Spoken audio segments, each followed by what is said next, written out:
Boardwalk Empire, Anthony Lachura, as he sings our national anthem.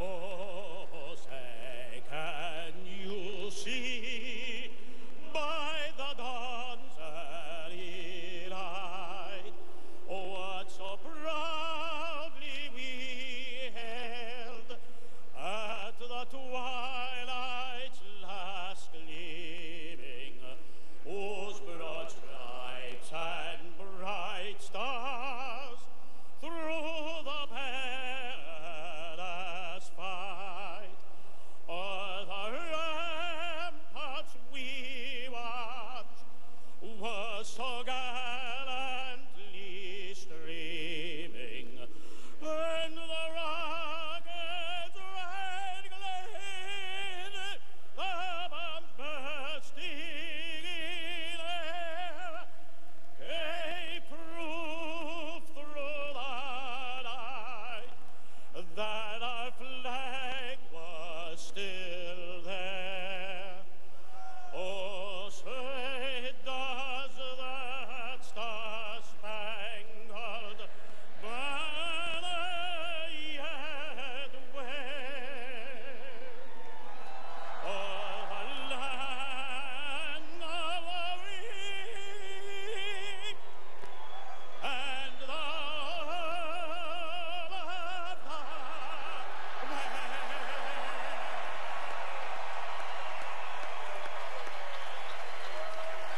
Wonderful job by Anthony Lachura. And you know, folks, it's amazing how much goes into an evening and an event like this one. For New Orleans and everyone watching the national championship around the globe, we are all ready for an ultimate clash between two college football giants. Number 1 versus number 2, LSU and Alabama.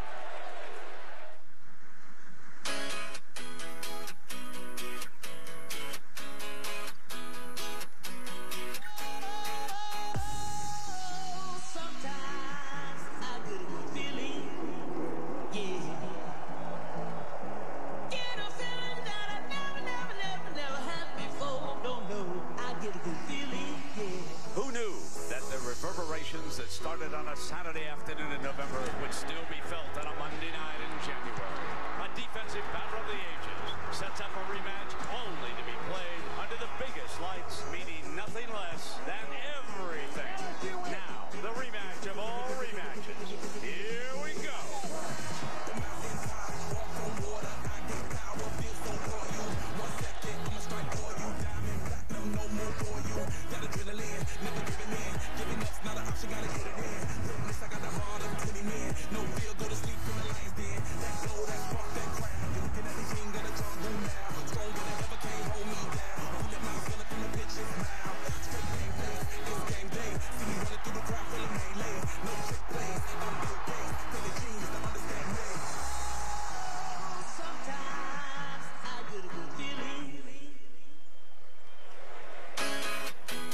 Time at the 2012 Allstate BCS National Championship. Ranked as the top 2 teams in the nation, the Crimson Tide and Tigers square off once more. This showdown will have no trilogy. The winner tonight will walk away BCS National Champions. Welcome back again, everybody. We're at Kirk Herbstreit. I'm Brett Musburg. A little bit later, we're going to hear from Aaron Andrews, Tom Rinaldi, also down on the sideline. Let's talk a little football, my friend. Yes, Let's start with the Tigers of LSU. Well, everybody's been talking about could there possibly be more points scored in this game after their first matchup at 9-6 in overtime with the Tigers winning. I think the big thing is Jordan Jefferson. He's kind of the X factor for LSU tonight. His legs have got to become a big factor for the Tigers. Running the ball to the outside for LSU, trying to get to the edge against that big physical Alabama defense, and then he's got to make some throws on third down to try to keep the football and keep it away from Alabama. Herbert, we know how good Trent Richardson is, but what must Alabama do tonight to win the rematch? Well, if you look at Alabama, Trent Richardson is obviously the key, but LSU knows he's the key. They're going to stack the line of scrimmage with probably close to 9 guys more often than not. I think Alabama's going to have to show a willingness to say, A.J. McCarron, you're a first-year starter. we trust you. We believe in you. We're going to make you on 1st and 10 with play action. Try to make some big plays in the pass game. Try to get that defense to soften up, and then go back to Trent Richardson and ride him all the way to the championship and a victory. So Alabama files out of its locker room here at the Superdome. Nick Saban, who has coached both of these teams to national championships, will lead them out.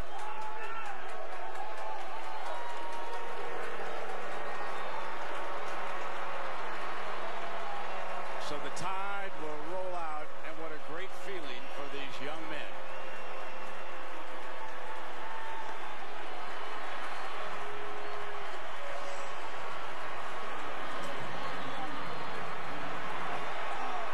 And on the other side, Les Miles holding the Tigers back.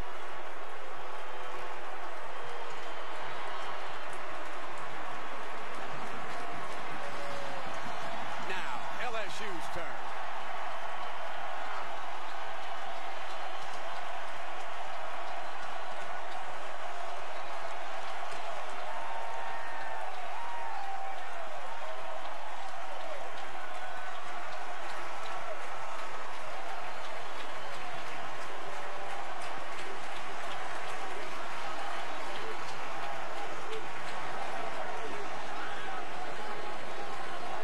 This has been the Nissan pregame shift.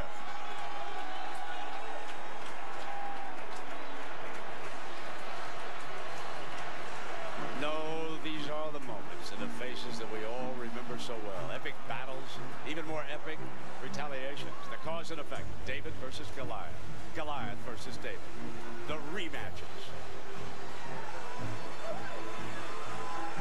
The thriller in Manila, Ali and Frazier. Wimbledon, McEnroe and Bora. The Final Four, Duke and UNLV. The national championship right here, Florida and Florida State. The Super Bowl, Giants and Patriots. And tonight in New Orleans, LSU and Alabama. Here we go again.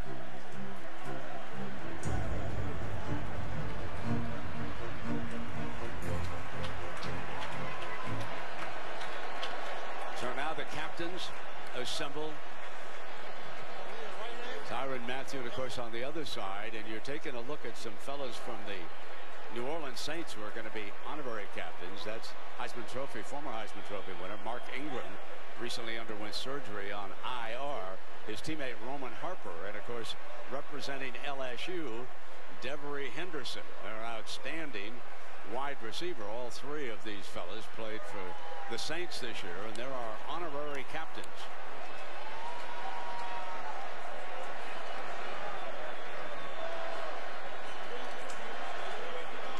There you can see Devery leaning over his teammate, now Harper, shaking hands with everybody, and Ingram.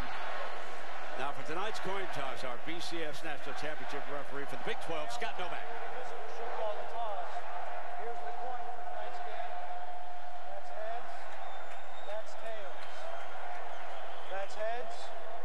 That's tails. What is your choice? Tails. Choice is tails.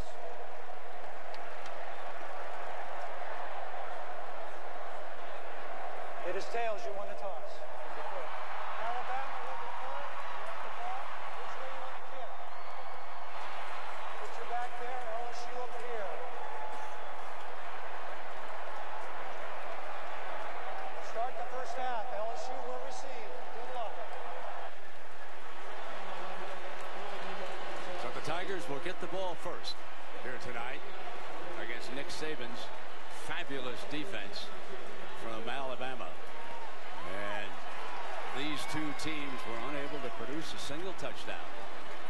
Now, Tom Rinaldi is with Coach Saban, so let's go to Tom now. Thanks a lot, Brent.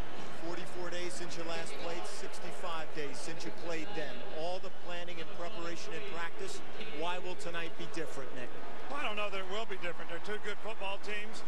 You know, in some ways it's unique that we have two teams in the same division in the same conference playing in the national championship. But I do think they're the two best teams in the country. Appreciate it, Nick. Good luck. All right, let's go over to Aaron Andrews. Aaron? Tom, thanks. Well, Coach, the city is fired up. The Superdome is electric. What have you told your team about handling all this emotion early tonight? Get your feet on the ground, get ready to, take it a play at a time. It will make the plays that you came to make. You saw your path, now take it. All right, thanks so much. Brett. Thank you, Aaron. Herbie, there is one distinctive check mark for LSU.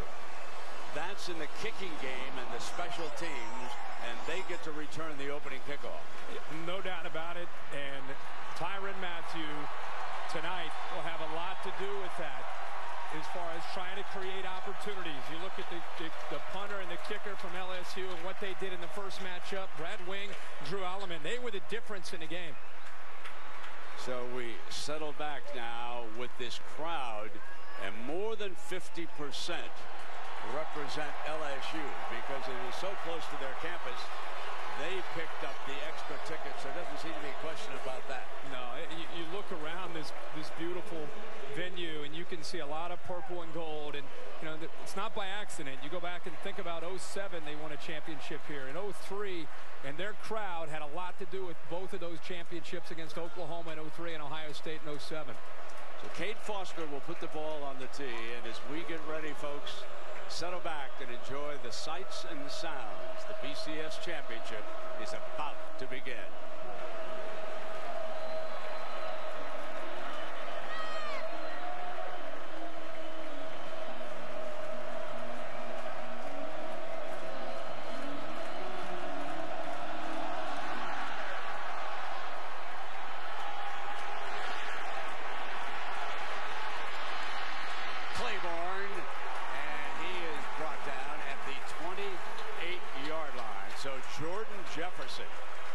Who was suspended for games earlier this season, was just coming back in game 1, but because Jarrett Lee threw a couple of interceptions in that game, Harvey, he is now the man for LSU. There's two things. LSU's had a chance to prepare all this time with Jordan Jefferson knowing he was going to be the starting quarterback, and Alabama's defense has not prepared for Jarrett Lee. They've been getting ready for number 9 and everything he can do with his arms and his legs. So Michael Ford will get the first series. They'll try to get to the edge, but not on the first play. And there, the linebacking core. Upshaw comes up to make the thumping hit on that. As we take a look now at Ford, the running back, and you can see the key men. Ruben Randall, so pivotal with their game plan here. P.J. Lonergan is back and quickly on the snap. And there is the man, Randall, that they want to go to on the slip screen, and that'll give them 3rd and short. Ruben Randall's their difference maker on the outside. They feel like if they can get him matched up one-on-one, he can make some big plays for them. Got to be able to do against the size and the physicality of Alabama and their linebackers, get the ball out to the edge in a variety of ways. Kenny Hilliard, the talented freshman, is going to come in at tailback. And he'll bring J.C. Copeland with him as the fullback. This is 3rd and short. Hilliard wants to make sure that he's got the check with Jefferson. Fumble on the snap. Jefferson will have to eat it for a loss.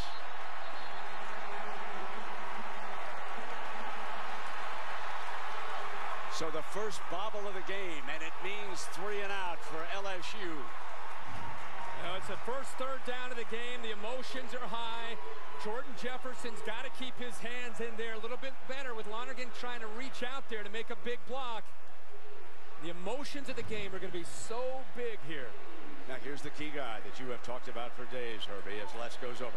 Here is Brad Wing from Australia. For 15 years, played Australian rules. Key man back in Tuscaloosa. Over Mays' head again. Mays fields it inside the 10-yard line. What a punter Brad Wing is. One of the best folks that we have ever seen. And Mathieu the gunner was down on top of him. So here, Herbie, now is A.J. McCarron. 6'4", 205 pounds. First-year starter taking over for Greg McElroy. Only threw 5 interceptions. He's going to have to make some plays downfield tonight with his receivers, especially Brent on 1st and 10. That's where they're going to have to try to attack LSU's defense through the air. They opened with Richardson as a ball carry back in November.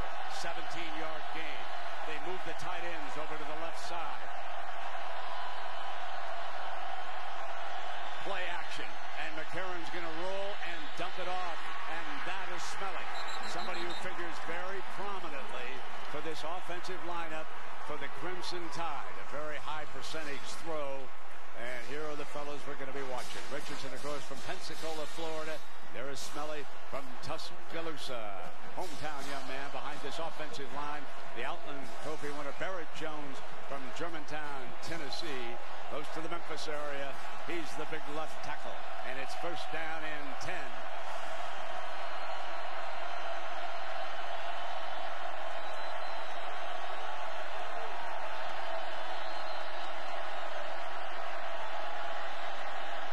Again, first two plays, passes. First two to Smelly, and that's to the 29-yard line, and Brandon Taylor with the stop for this very talented defense. A little bit smaller than the Alabama defense up front, but keep an eye on Brockers and Logan. They are the unheralded key. And the linebackers, they like to get 5 and 6 defensive backs out. A big first down puts them in jeopardy. And this may be the best secondary in all of college football. Speed, speed. Second down now for the Crimson Tide.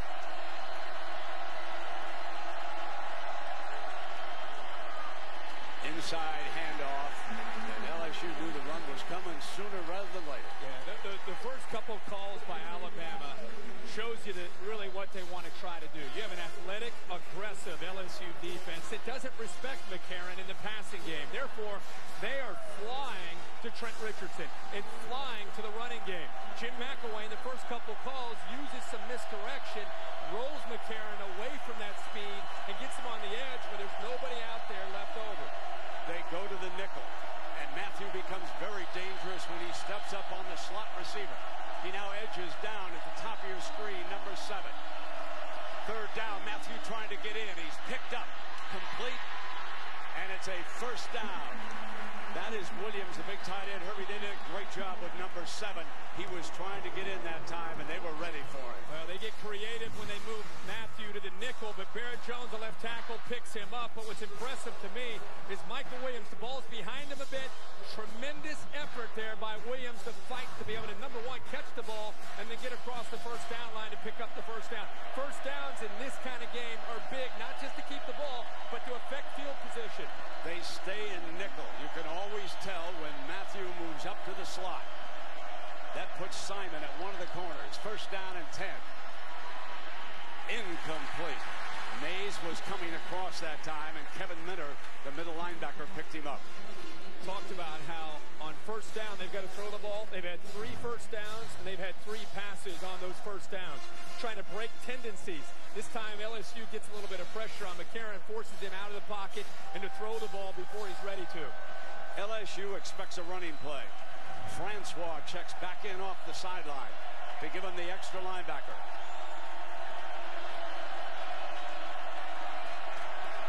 McCarron IDs the middleman, the Mike linebacker. And they were running.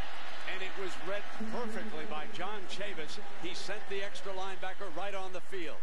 Well, what they're able to do is just look at the personnel groupings. When they see a certain group, and they saw in that case a couple tight ends come into the game, and that's what forced them to be able to put their more base personnel with the 3 linebackers, more physicality to be able to hold up against the run. Still a pretty good game because it sets up a 3rd and manageable here for Bama. Here's the defense that Jim McElwain calls the Freaks. 6 defensive backs are on the field now for LSU. Brooks checks in. It is 3rd down and 5. And McCarron hands it off on a running play. Richardson tripped up, can't get the first down. Stopped a yard short on that play. In a game where field position is going to be so big, tremendous effort by LSU's defense, keeping him short of the first down and forcing the punt here by Alabama. But by Bama picking up the first down, again, they can affect field position here with a solid punt. They'll set the return. When Matthews goes back deep, that means they want to return against Cody Mandel. Touchdowns in each of LSU's last 2 games returning punts. Arkansas and Georgia in the SEC Championship. Big part of this game right here.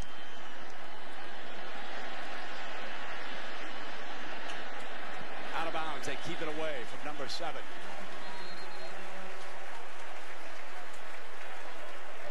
So we'll take a break. And when you come back, LSU will have the ball again. DirecTV. If you call yourself a sports fan, you gotta get DirecTV. The city of New Orleans on a Monday night. So if we want to compare punters, Herbie, Wings punt 59 yards and Alabama's first punt only 33.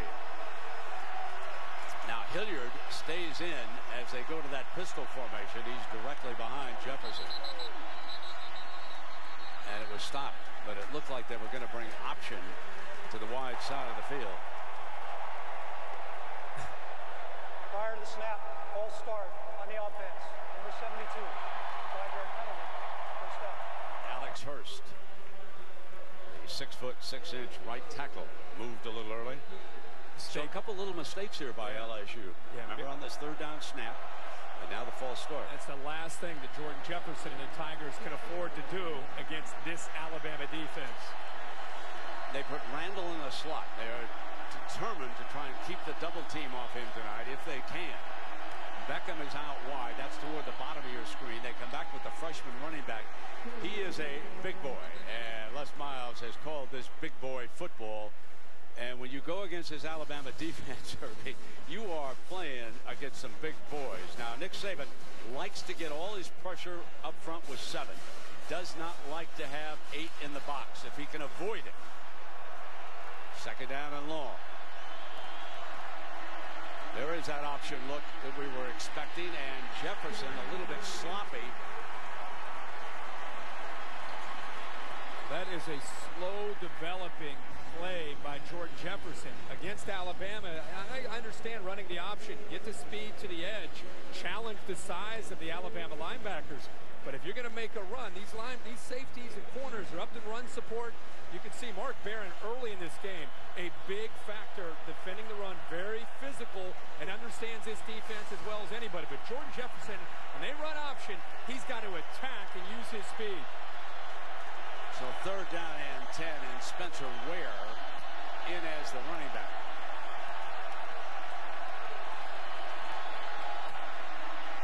This is Ware, well short of the first down. Upshaw with the tackle. And here's an example.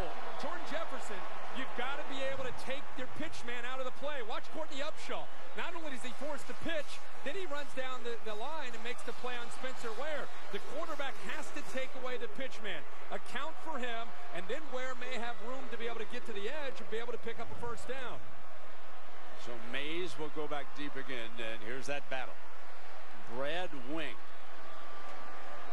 He can do it rugby style on the move. Straight away like this. Boom it. And Mays will return this from the 25. Comes right up the middle. 40, 45, 50.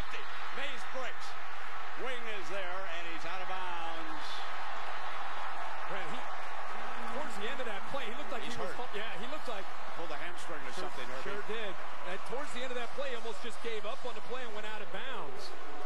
And he is a true leader for this team. He played in the first matchup with a sprained ankle. And for his sake, you hope that's just a cramp. We'll take a break, but before he limped off, Mays gave the Crimson Tide a golden opportunity. There you can see he pulled it up just shy of the 40, and then he steps out of bounds. So when we come back, Alabama will have the ball on LSU's 26-yard line. Gatorade. These teams have what it takes on the inside to win. Do you? Join the conversation. Ford, drive one. And DirecTV. If you call yourself a sports fan, you gotta get DirecTV. Call 1-800-DirecTV. Wonderful views of the Superdome, courtesy of the DirecTV Ultimate Picture Cam. So Herbie, Alabama with its first golden opportunity. Mays will go back to the locker room after apparently pulling a hamstring. A 49-yard return, and it gives Bama the first golden opportunity of this championship. And on first down, McCarron got time, comes in underneath, and a sliding catch at the 10-yard line by Darius Hanks, who must now become the go-to guy. And let's see if he gets his knee down before he slides out of bounds.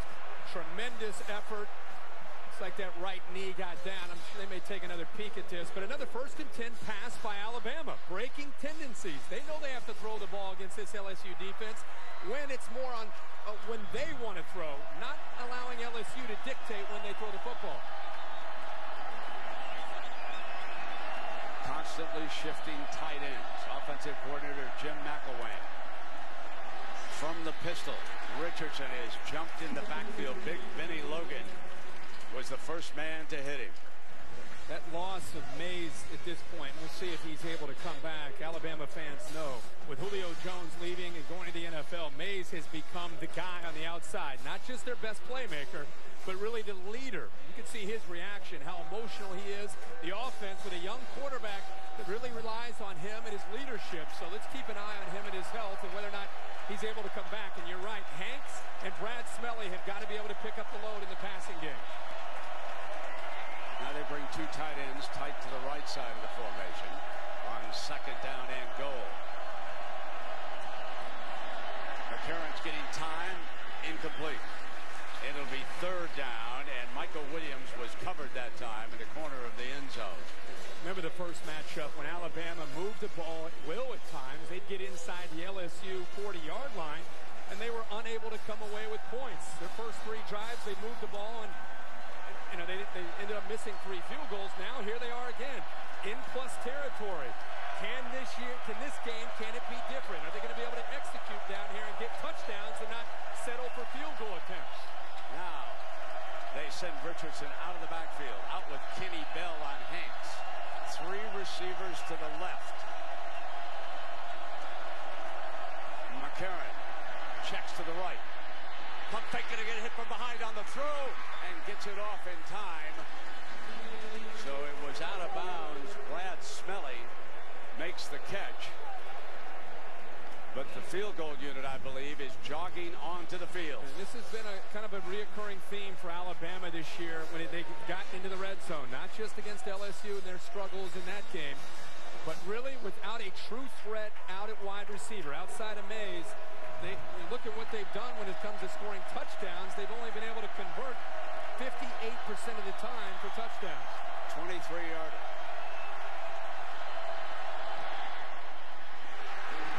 Shelley nails it, and that is huge for his confidence. He was lethal in the pregame warm-up, and Alabama takes an early field goal lead. From Baylor, on behalf of AT&T, we'd like to congratulate Robert and thank all the college football fans out there who voted. The AT&T All-American Player of the Year determined by the fans, and that, of course, the Baylor quarterback who also won the Heisman Trophy earlier in December. What a fine young man. And believe me, a lot of NFL scouts are getting very interested in RG3. Kate Foster with the ball on the tee. LSU has struggled on offense. Both times they've had the ball 3 and out. Now Claiborne is a terrific kickoff returner. Fields this one from the 8. And great coverage by Bama. He's down at the 27. So it has been a tumultuous season for LSU off the field in many ways. Offensive coordinator Steve Craigthorpe was diagnosed with Parkinson's disease and was replaced. Russell Shepard, wide receiver, suspended. Jordan Jefferson, Josh Johns were arrested. There was a fight in a bar in Baton Rouge. Jefferson's charges were reduced. He came back to the team. And then, of course, Matthew, Ware, and Simon were also suspended. And somehow, Les Miles and this coaching staff kept this team together. Alfred Blue, the running back. A leaping grab by Odell Beckham Jr. Maybe that'll settle Jefferson down. Herbie, if anything, Jordan Jefferson just has not settled into the game. They're coming up quickly to the huddle. They're coming without it. So they're going to go fast now. Jordan Jefferson keeps it. That's what he can do. Hurt you on the run. You were critical of his option ability, but when he takes off like that, he's a strong one. Well, and he's got to be able to make a difference when things are covered. This Alabama defense will cover down a lot of things, and his legs have got to be able to create and keep plays alive. this tempo, I think, has as much to do with trying to get him to not think as much and just play the game. Trying to pick it up, and here he is on a read and nothing doing, and that was Kirkpatrick. And this is what Alabama's defense has learned from the last time they faced LSU in that option. They're going to play a little bit more cover two, which gets a corner up and run support. Kirkpatrick is there, able to make a play. LSU averaged 8 yards a carry in the first matchup when they ran option with Jefferson. That time, Kirkpatrick's there to make the play. Jefferson fires, and that is complete to the 47-yard line, and Beckham again. It's a big completion because now they get back to where their comfort zone is, where they're a little bit closer. 3rd and 4. They need to avoid those 3rd and 6 plus chances and get to 3rd and 3 to 4. Nickel coverage on this. They drop it off to Blue, who's going in reverse against that defense that time, and that was C.J. Mosley. C.J. Mosley had Alfred Blue man for man coming down to the backfield, and what was amazing is with that hurry up, Mosley's just running out of the field, and he looks up and he's, oh, I got 4, I got it. All of a sudden the ball's right there, and he's able to make the play out in the flat. So Alabama a little hesitant getting the right personnel and getting the call in, but it didn't backfire on him. So Alabama, with Mays out, now faces this first big decision as Brad Wing will come in. He's late to get on the field this time. Got it off in time, and a fair catch is signaled at the 10-yard line, and that was Christian Jones, a young freshman receiver who was back as the punt return man.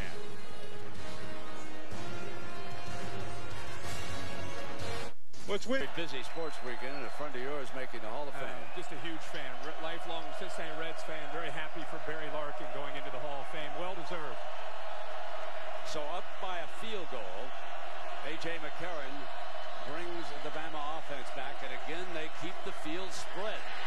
And in trouble, slips a tackle, and it will be incomplete. Matthew had the coverage, and he was all over Hanks that time, but there was pressure from Ryan Baker, a linebacker from Florida. And interesting that you see Hanks in the backfield, and when he releases, makes it very easy for Baker. There's confusion up front on that offensive line, but when Baker came, McCarron did a nice job of avoiding the pressure and just being able to get rid of the football there. Brandon Gibson, one of the Bama receivers right now. Eddie Lacy is in as running back. There's a penalty flag on this play. Lacy trying to get the left edge is stopped at the 15 by Kevin Mentor, but the line judge threw the flag. Offside. Line of defense, number 94. 5-yard penalty. 2nd down. Kendrick Adams, the defensive end, guilty. LSU has made more mistakes than Alabama. And Mays, if he can come back, is big here for Bama. It'll be interesting to keep an eye on him. As I said, he's a true leader for this offense and one of their best playmakers when it comes to the passing game. His presence coming back out will get a reaction from the Alabama crowd. Kevin Norwood, also one of the wide receivers now. Play action. McCarron on the roll, going to drop it off to Smelly underneath for a first down. Baker makes a stop, and let's check in down below with Tom Rinaldi.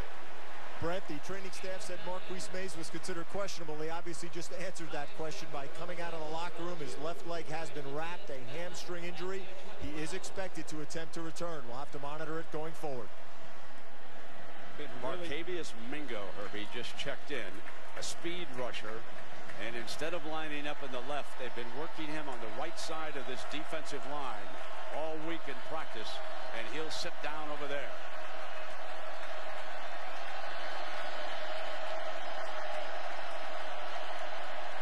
McCarron deflected, caught on the ricochet, and it was caught by Underwood, one of the tight ends.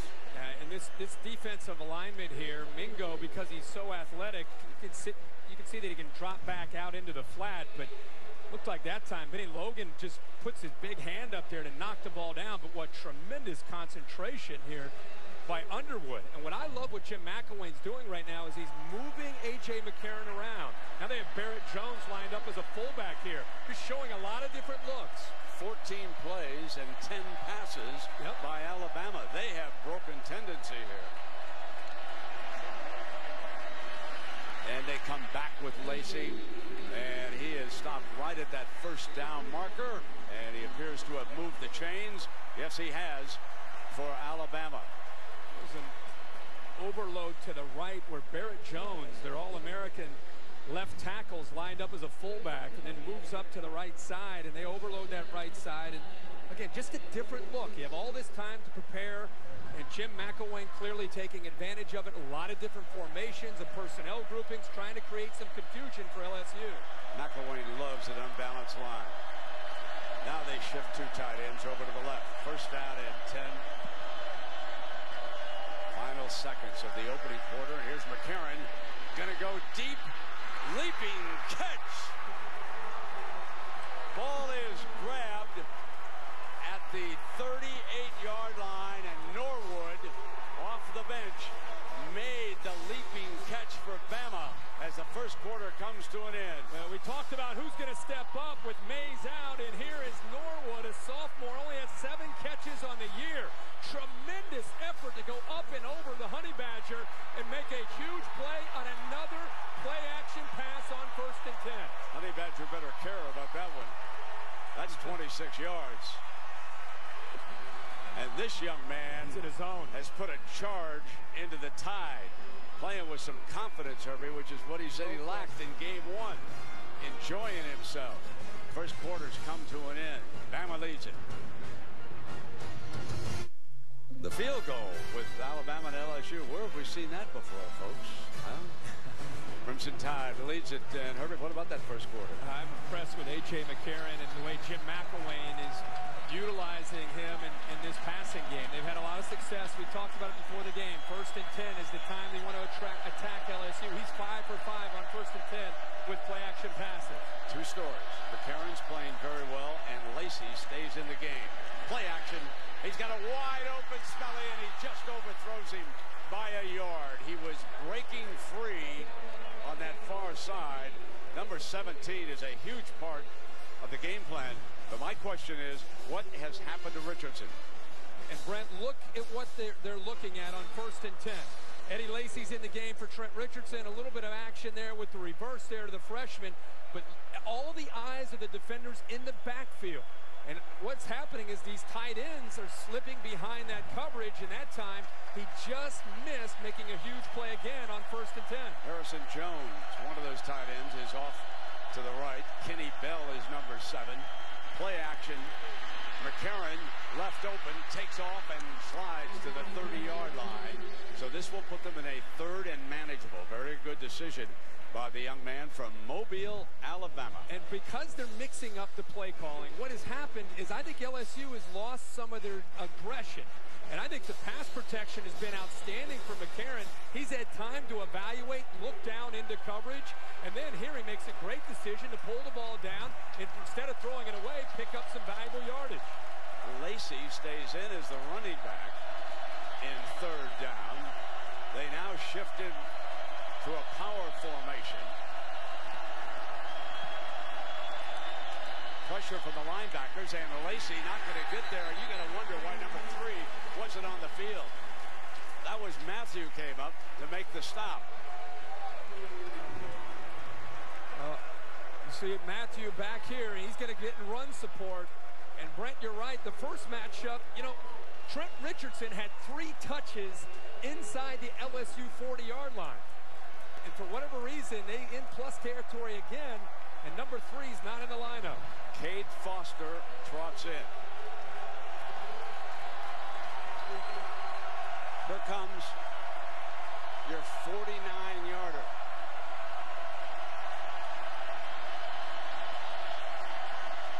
It's a fake. Shovel pass inside. Got it's going to be close. It is really going to be close. Underwood.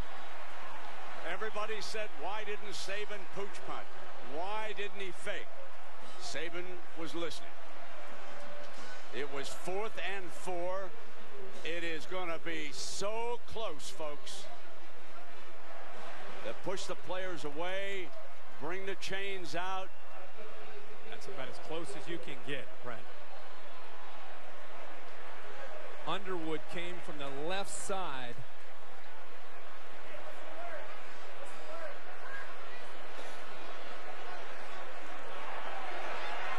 Wow. Alabama moves the chains by an inch. Brent, Underwood's lined up to the left here. He's going to come under. The action is this way. It's just a little shovel pass.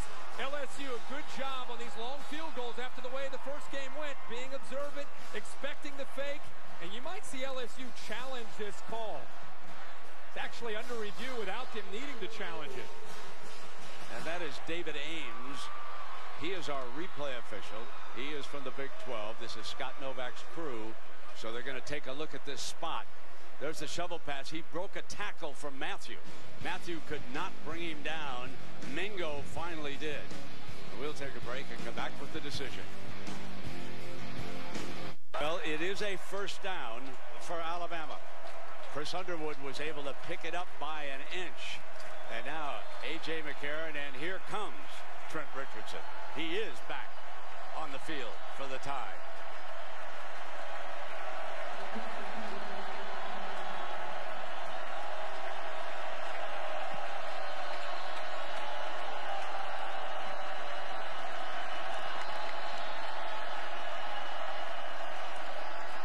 Play action to Richardson.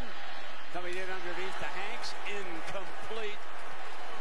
Takes a blow on the play from the linebacker Baker, who picked him up. There's an adjustment here by John Chavis. He's tired of these passes out to the flat. He gets his linebacker Baker out there on a 1st and 10. How many times are they going to have to see play action with A.J. McCarron rolling out and having either a tight end or a receiver out in the flat? That time, great job of seeing the call, and Baker that time using acceleration to dislodge the football. We get reports that Mays has gone back to the locker room, injured on a punt return. 2nd down and 10. Here is the handoff to Richardson, and he's stopped at the 25-yard line by Matthew. Bama has got to be able to get points when they get into plus territory. It was a big story, their first matchup in Tuscaloosa. 21 plays inside the 40, only 4 yards. And tonight, they've had 11 plays and 33 yards that come away with a field goal. But let's see if that courageous call by Alabama with that fake field goal ends up giving them a chance to get points here. They'll go 3rd and 7. Gibson far out to the right as a wide receiver.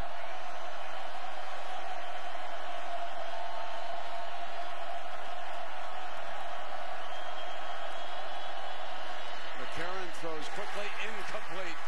And it is 4th down, and Matthew with coverage for LSU. Interesting, they look for the matchup, and they go for Norwood, who made the big play earlier against Tyrann Mathieu. And he's very physical at the line of scrimmage. Timing there, McCarron trying to get the ball out of his hands, and I'm sure some of the Alabama fans are saying, what about pass interference? Tight coverage by Matthew there. Now Shelley is on the field for a 42-yarder. He put Alabama ahead 3-0. From the left hash. Blocked. And that excites the LSU crowd. Brockers, the big defensive tackle, gets a hand on it.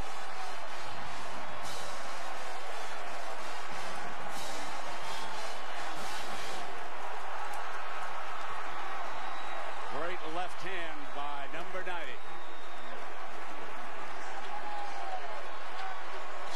Those two defensive tackles, Logan, 93, Brockers, 90. They've been underrated all year long. Right in at a party at the Bud Light Hotel this weekend, getting geared up for tonight's big game. And so far, Herbie, the LSU offense hasn't done much, although Jordan Jefferson has completed his first 4 passes. Yeah, Jordan Jefferson, only first down of the game for them was a scramble. And here again, another miscue here by LSU. Ball started on the offense. Number 72. 5-yard first down. Nick Saban at the end of that drive, when they settled for a field goal, their kicker ends up missing it. And after everything that happened in the first game, Nick Saban here comes over to him and addresses him. Tom Rinaldi, standing right there, you can see him in the background, actually said that Coach Saban went over and said, hey, we believe in you. We're going to come back to you. You're our guy. I love to see a coach early in the game reinforce the confidence that he and his team have in him. That's a 3rd penalty against LSU. Here's Beckham.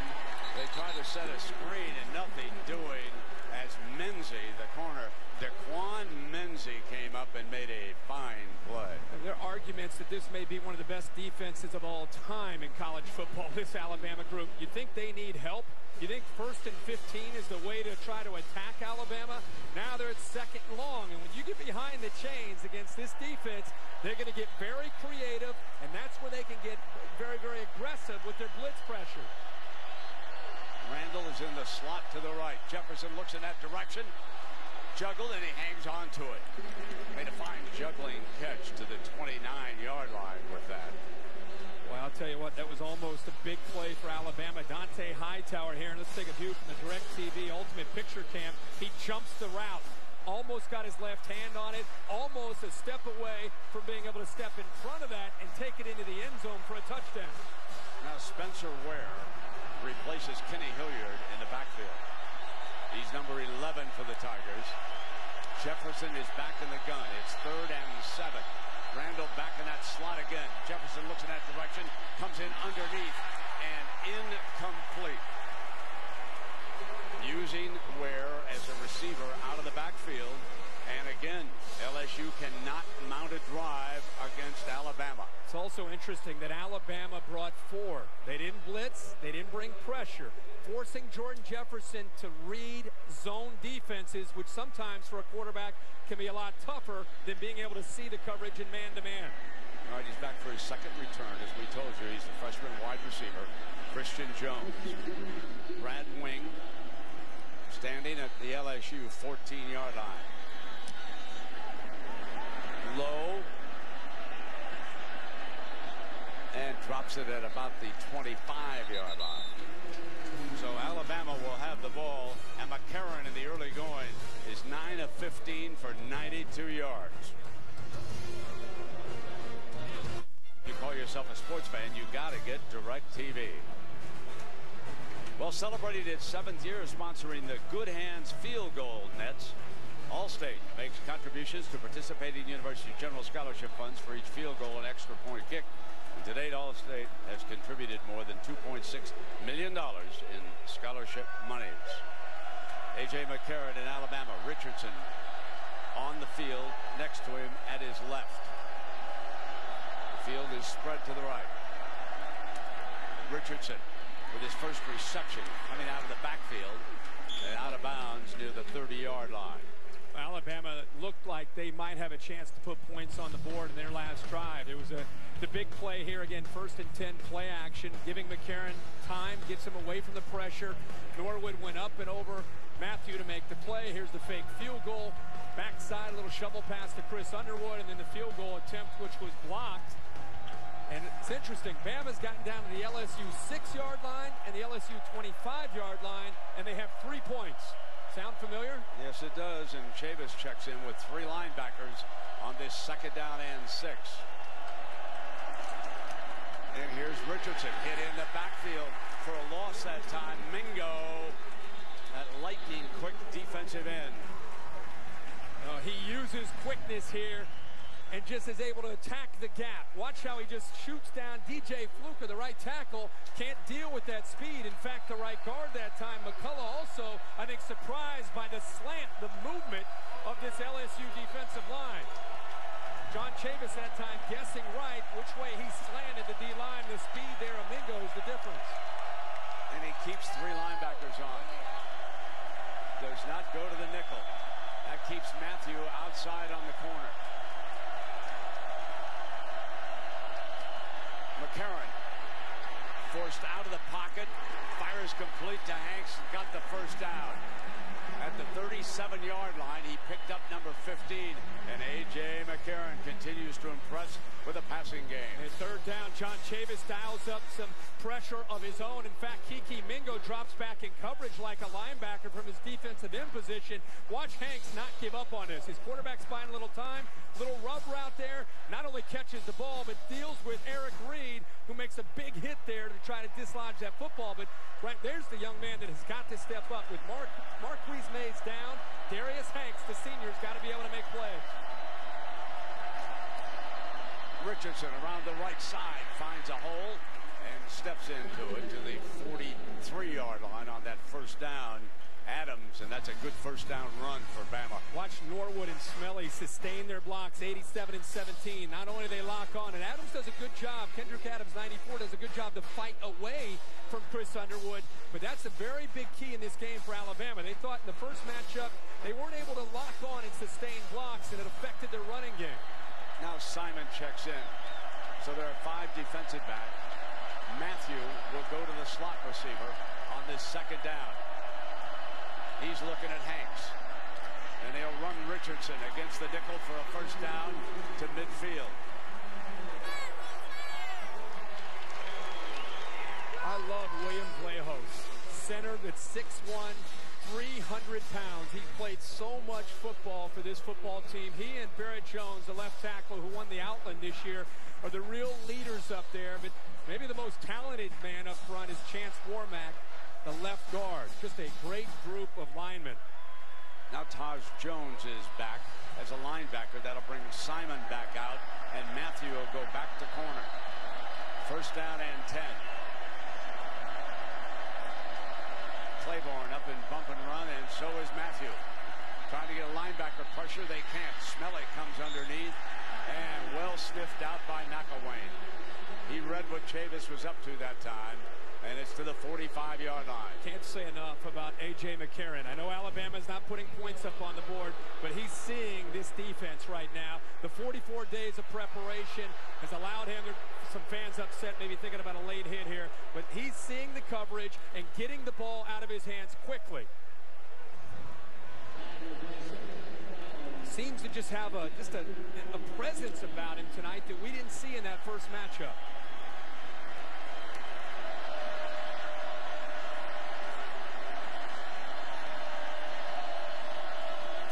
Second down, the delay. Richardson's got daylight.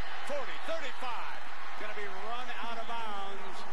Close to the 25-yard line. Eric Reed coming over. But he saw the daylight. No one outside to the left. Like the good runner is, he cut in that direction. 20 yards. Brent, you're exactly right. It's the vision. Watch the tight end here. Underwood again. He made the big block earlier on this drive. This time he locks up with Kiki Mingo, pushes him to the inside, and when you're on the backside of a run with Trent Richardson, your block on the backside because of his vision is just as important on the play side. Hanks is in the backfield, right next to the quarterback. That offensive line giving McCarron time. Throw to tight coverage, incomplete that time. And coming over was Hatcher, the middle linebacker. Give you an idea of how Alabama's dominated this game. They have 10 first downs to LSU's 1 so far. It's interesting that in the first game, and I thought it would be different in the second game, Trent Richardson, when Alabama gets into plus territory, goes out of the game. And he's by far their best playmaker, and he's not injured. He just goes out of the game. Lacey comes in. And this is an offense that has struggled in plus territory without Trent Richardson in the lineup.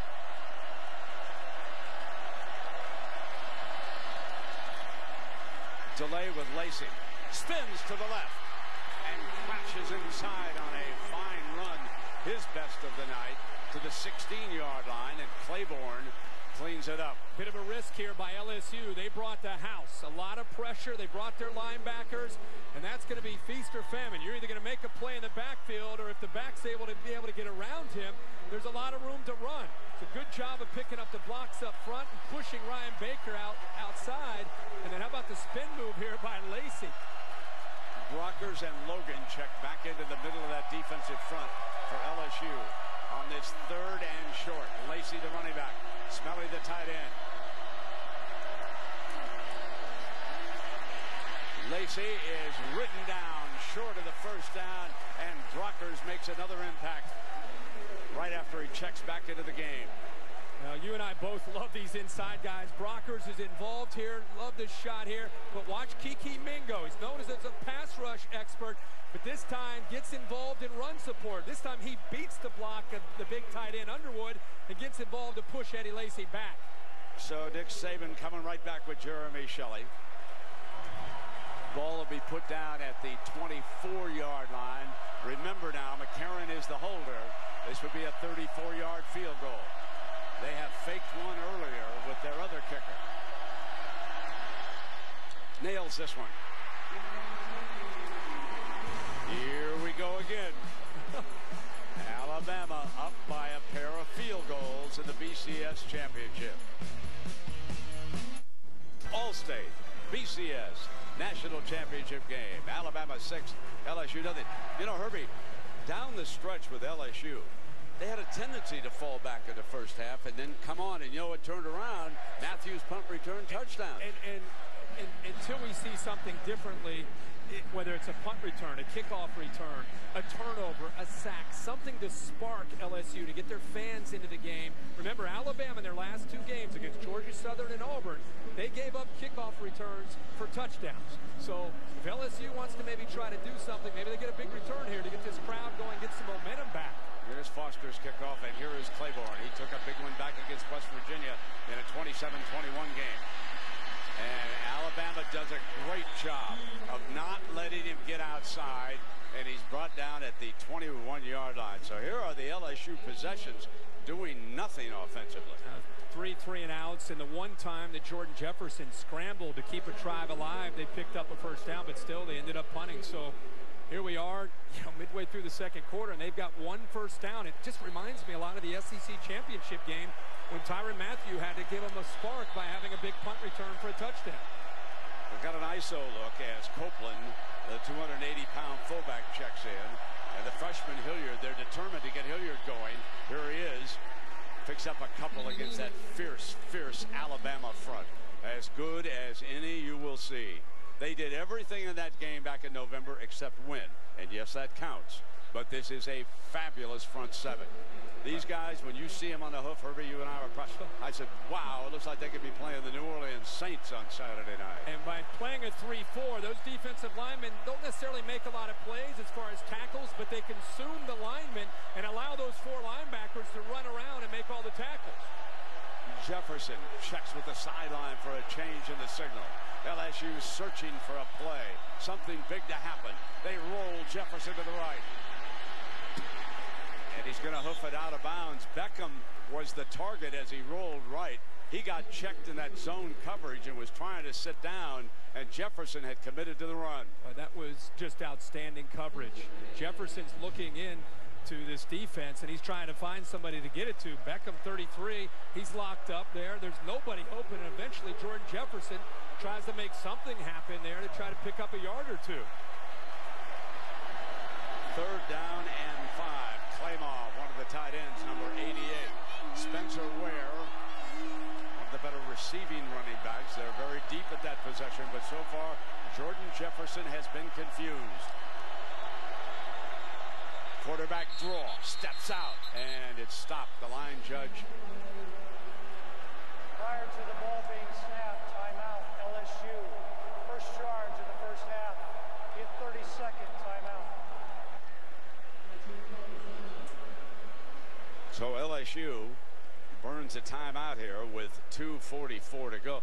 You know, Herbie, the easy thing to say is maybe we should see Jarrett Lee, but you know, that's not always what you want in this situation. Jefferson's a better athlete than what we've seen here so far. Yeah, and I think it's a little bit premature. Remember the game in Atlanta when they played Georgia, they couldn't get anything going offensively. They had a big punt return, and after that, not only was it a punt return for a touchdown, but it seemed to get Jordan Jefferson, and it got him some momentum. They're a play or 2 away from this team gaining some confidence. I know it's much tougher to do against Alabama. If I'm looking at LSU, the one thing they've got to be able to do is take some shots downfield. Try to get aggressive with your play calling and give Jordan Jefferson out on the edge where he has the ability to run or throw. But you've got to do something to slow down the aggressiveness of Alabama's defense. Sinceri is the free safety for Alabama on this series. Third down and long. He's back in center field. Terrific special teams player, son of an Alabama assistant coach. Low snap. Jefferson picks it up. Nothing doing. They are forced to punt. So they burn a timeout. They come up with another sloppy play, and it continues. And this is coming out of a timeout. The clock's down to play clock's down to 3, 2, 1. Jordan Jefferson's looking off to his right. He gives it the leg kick. But as he's fielding the snap, he's actually looking at the Alabama defense. That's why he drops the ball. It's like, see his eyes peek up. His eyes look up because he senses pressure, and by taking his eye off the ball, he just drops it on the ground. Another miscue that Bama's forcing on LSU's offense. Well, that's the fourth 3 and out. Brad Wing hangs it up in the air. Jones, fair catch signal. And at the 22, Matthew, the gunner, in on top of him. As we take a look at tonight's Taco Bell touchdown spotlight. Back in 2010, folks. Look at what we're going to show you. McElroy, touchdown. Alabama against LSU. Julio Jones. There's one problem. Julio Jones is in Atlanta. Greg McElroy's with the Jets. They're not coming out of that locker room.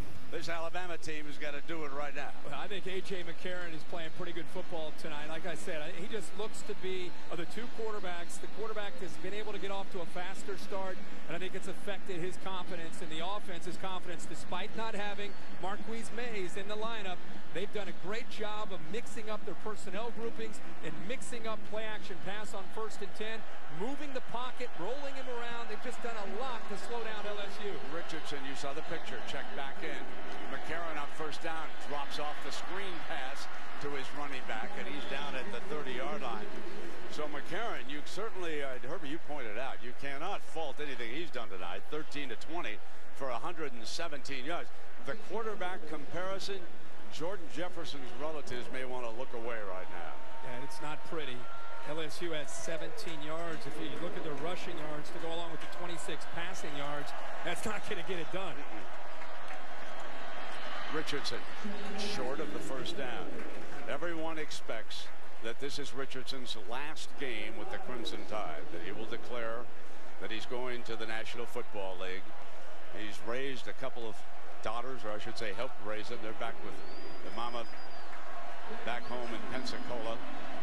He's been a father since his high school days. Doak Walker Award winner this year. 3rd down and 2. It's a shot, and he's got the 1st down. He has a tremendous pace. He is so hard for one man to bring him down, and it mystifies Herbie and me why they don't use him down in the red zone. Well, they've been moving the football, and it looks like they're going to go hurry up themselves. They've been moving the football and getting into LSU territory, and you're right, he's been checking out of the lineup. 1st down, McElwain going to go airborne again. Tried to drop it to Smelly, and this time LSU has made an adjustment, and they came hard with Brandon Taylor, the safety that time. The clock's winding down. Nick Saban ends up calling the timeout. Remember, Alabama does get the ball to start the 2nd half. So right now they're just trying to fight to get into field goal range. But A.J. McCarron, without having Mays, is not going to be able to get into field goal range by dumping it down underneath there to Brad Smelly. Well, coming up on the Buick halftime report, Chris Fowler, Gene Chizik, and Chip Kelly will break down the 1st half. I don't remember our friend Chip Kelly taking LaMichael James out at critical times when they got close to the goal line with the Ducks. I mean, it's a mystery here for me. It really is, not to mention that they have struggled in the last game and in this game. Tonight, they've gotten down to the 6-yard line, the 25-yard line, and then the last drive, the 17-yard line. And despite having those opportunities, they're not putting the ball into the end zone. They've come away with just 6 points. LSU is one play away from making something happen and getting right back into the game and capturing some momentum. And that's what they did against Arkansas and again against Georgia, the SEC championship. You can't leave them in the game when you got a chance. 2nd and 12 for the Tide. Matthew is picked up, coming on a blitz, and it's complete to the 45-yard line, and that is Norwood again. Good job of Trent Richardson picking up the blitz by Matthew. Bama trying to hurry this up here. Clock is moving after that first down. Karen in underneath with a completion to the 41-yard line. Simon makes the stop on Williams, the tight end. Now Bama with 2 timeouts in 21 seconds. They used one. Again, Nick Saban trying to help out, making some timeout calls here from the sideline. Bama very impressive with Norwood and what he's been able to do here, making a few catches. Got a couple catches for 46 yards. Trent Richardson picked up Honey Badger coming off the left edge to give McCarron a little bit more time. As long as you see where he's coming, gives you a chance there. And McCarron steps up into the pocket to make that throw. Is that one of the great nicknames that we've had in college football in a long time? Number 7, the Honey Badger with that dyed blonde hair. He didn't know what it was, so the coach, John Chavis, went and got that YouTube, and it showed him what a honey badger does over there in Africa. Honey badger don't care, and Matthew now he loves it. There's T-shirts all over New Orleans and Baton Rouge. Second down and 6 now. The safeties are deep for LSU. McCarron on the move, throws on the run to the sideline, and it's a great catch over there and stops the clock. Across the 30-yard line, they come back again to Norwood. Yeah, Kevin Norwood with another opportunity. The sophomore is making some plays. How about A.J. McCarron keeping the play alive, getting away from pressure? I'll tell you, he's a better athlete than I think people realize. It's 6'4", 205 pounds. He had a great smile on his face after practice the other day, and he said, you know, I've just got to enjoy myself more. I've got to turn it loose, and that's what we've seen here tonight. 17-24. Here comes the blitz. Picked up. A.J. throws to Hanks. Trying to break a tackle from Matthew, and he keeps going to the 23. 6 seconds on that clock. Nick Saban's already called the timeout. With 4 seconds. He's looking at where the ball is spotted and how far this field goal is going to be.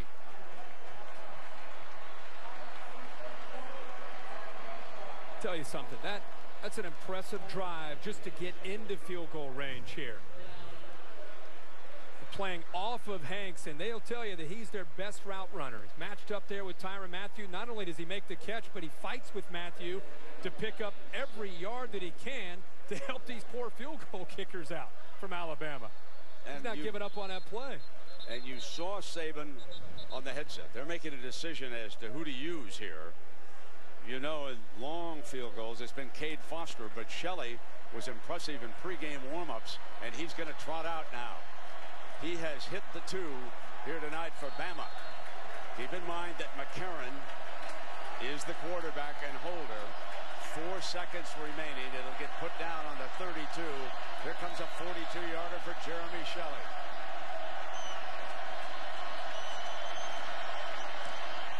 Laces were spun beautifully, and he puts him up by 3 field goals. Boy, A.J. McCarron, talk about emotion, seeing him run off the field. First half, he is without a doubt the MVP. That effort by playing quarterback, and as you said, spinning the laces there to give his kicker Shelley a chance.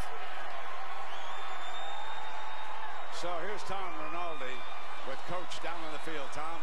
Thanks very much. Nick, you've dominated the first half offensively. How do you translate that into touchdowns in the red zone? Well, we've got to do a better job and score more points. I mean, it's a good football team. You know, they play good in the second half. They play very well as a team.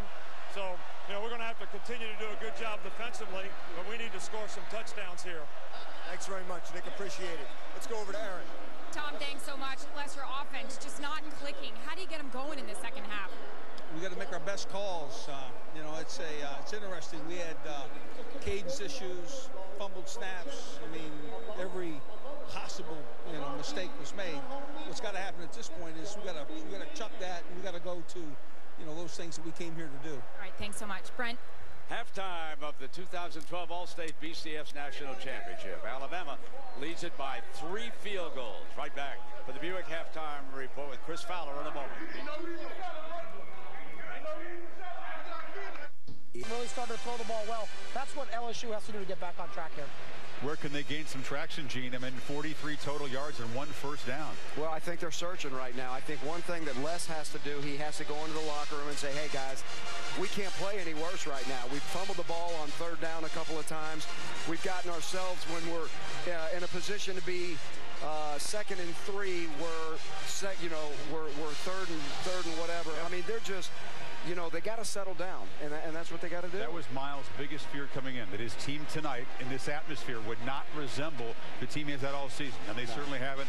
And A.J. McCarron's been showing a great deal of trust by Jim McElwain. Lots of first down passes. He's got the rhythm going. You saw the confidence at the end of the half. So no touchdowns, but it's Bama will get the ball to start the second half and up 9-0.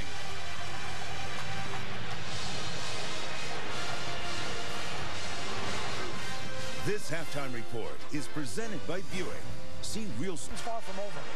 What would you do if you were coaching the LSU offense to try to create that spark, and assuming the special teams and defense can't do it? I think you got to open it up a little bit. Ruben Randall hasn't really been a factor. I think that's a guy in the second half. You got to try to target him a little bit, get the ball in his hands, and see if he can make it work. And I think they got to move the pocket. I think they got to move him around some, Chris. I think they got to move Jordan Jefferson. Very similar to what Alabama's doing on first down themselves. Get him out of the pocket, boot him out of there, sprint him out of there, do something to move the pocket a little bit and give him some options throwing the ball down the field. And if you're Chief Chavis and that LSU defense, get ready for a steady diet of number 3 in the second half. We still don't know why he's not in there when Bama gets the ball close, though. Can you figure that out? Yeah, there's a lot of things I can't figure out, but I will tell you this. He's the best back in the country in the second half. You got a 9-point lead and you're getting the ball at halftime. I guarantee you he'll get it in the second half. If you're Bama's defense, what do you expect to see? Would you expect them to come out and make big adjustments, or are you just saying keep doing what you're doing? I think that Alabama's going to expect them to go back to what they do. They go to 2 backs. They pound it some. They got to stick with a plan, Chris. They can't change everything at halftime. If their plan was to get on the perimeter, they got to still continue to try to get on the perimeter. I just think they got to move the ball around some in the quarterback's hands when he's attempting to throw the ball.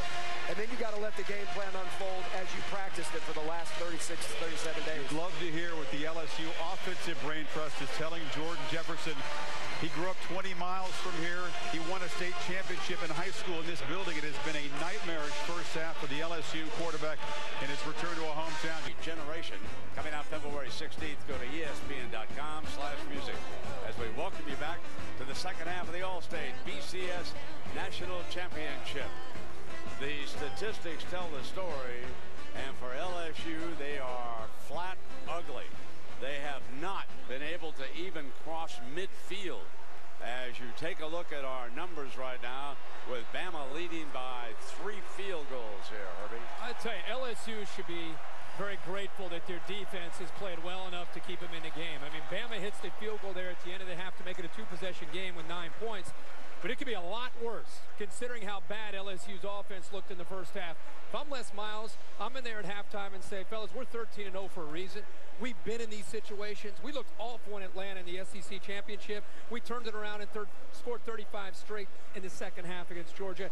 We can find a way to do it again. But in order to do that, Les Miles needs somebody from his defense to make a play to give Jordan Jefferson in this offense a short field to work with. Give him some confidence and try to get the momentum back.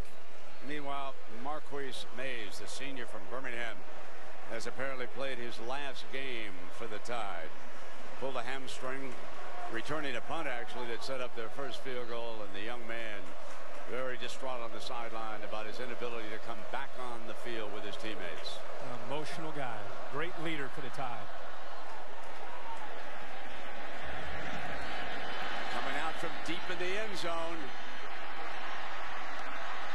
And a strong return to the 30 by young Christian Jones, who has replaced Mays as the ace return man. And so Jones, the freshman, gives him a charge here to start the second half. It'll be interesting to see how LSU tries to slow down this offense. A.J. McCarron, they took 18 first downs in the first half, 18 snaps. 16 of the 18 were passes. and they rolled him out with play action a lot of times to take advantage of that aggressive LSU defense. Got him outside, dumping out in the flat. Let's see what they can do to try to contain him and come after him a little bit more to try to create those turnover opportunities. Richardson opens the second half as Williams and Smelly flex over to the right side of the offensive line. And McCarron on first down has been a thrower tonight over the Honey Badger to Hanks. Darius Hanks, who has become the go-to guy, and they burn number 7 on the first play from scrimmage for 19. And great timing and rhythm between McCarron and Hanks. The ball is out of his hand by the time Hanks made the cut to the outside, and they're actually going after Matthew in man coverage. Now that slip screen to the outside, and Bell catches an alley, and Bell in a foot race is out of bounds. Eric Reed chasing him, and the young man takes it all the way into the red zone right now for Bama. Brett, watch Hanks on this block on Tyrann Mathieu to get him to the corner right there. Nice job with a catch and a play. The next play, Hanks comes up with a big block to spring Bell loose down the right sideline. Good effort there again by Hanks. They're only at the 23 when he stepped out of bounds.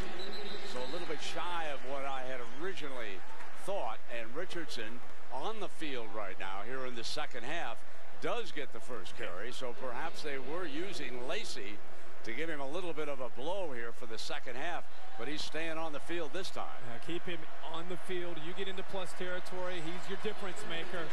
But Alabama there with a little bit of hurry up, maybe to try to slow down LSU, who you would think would want to come out aggressively, but they got on their heels in a hurry after that great throw by A.J. McCarron. First down has bugged the Tide against LSU. Second down and 10. Wide open Hanks. And he is to the 18-yard line before he's brought down by Mentor, the linebacker. Good job of bringing Hanks. They're moving him around now. Here he is in the backfield. They slip him out. Linebacker comes. Quick throw to the outside. You got a linebacker out there trying to deal with a wide receiver out in the flat. So Jim McElwain, who after this game will become the head coach at Colorado State, is upstairs dialing in plays. There is Jim, young man from Missoula, Montana, out of Sentinel High School, quarterback at Eastern Washington, and here he is with a third down and 5. And he likes what he sees with McCarron throwing, deflected, and that was a chance for Eric Reed to pick it off, but he couldn't quite get there. Once the ball is deflected like that against the secondary, it's a real jump ball. And it's tight windows, Brent. Great effort that time again by Benny Logan to knock that ball away.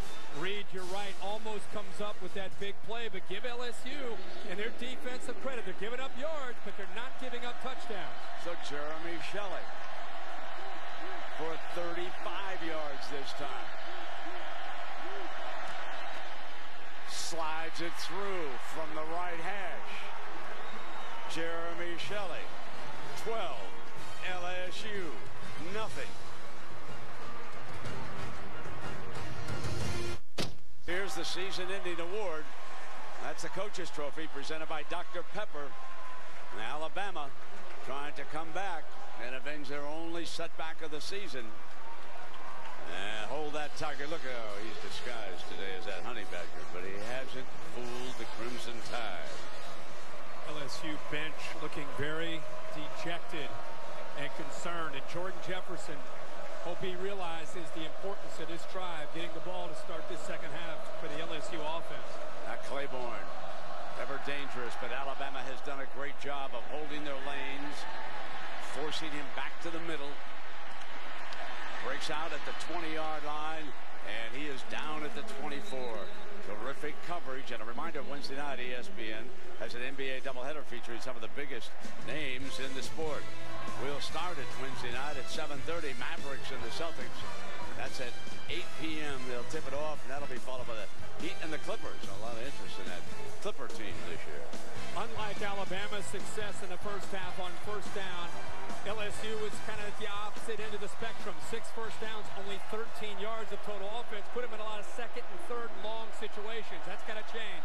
LSU's been all over the map offensively. They haven't identified at all what they want to do here against this Tide defense. They'll roll on first down. Beckham's open. can't get it to him. Beckham was wide open that time. This is what we talked about, Brent, taking a few shots downfield against the Crimson Tide defense and being aggressive. The freshman here, a little bit of a double move.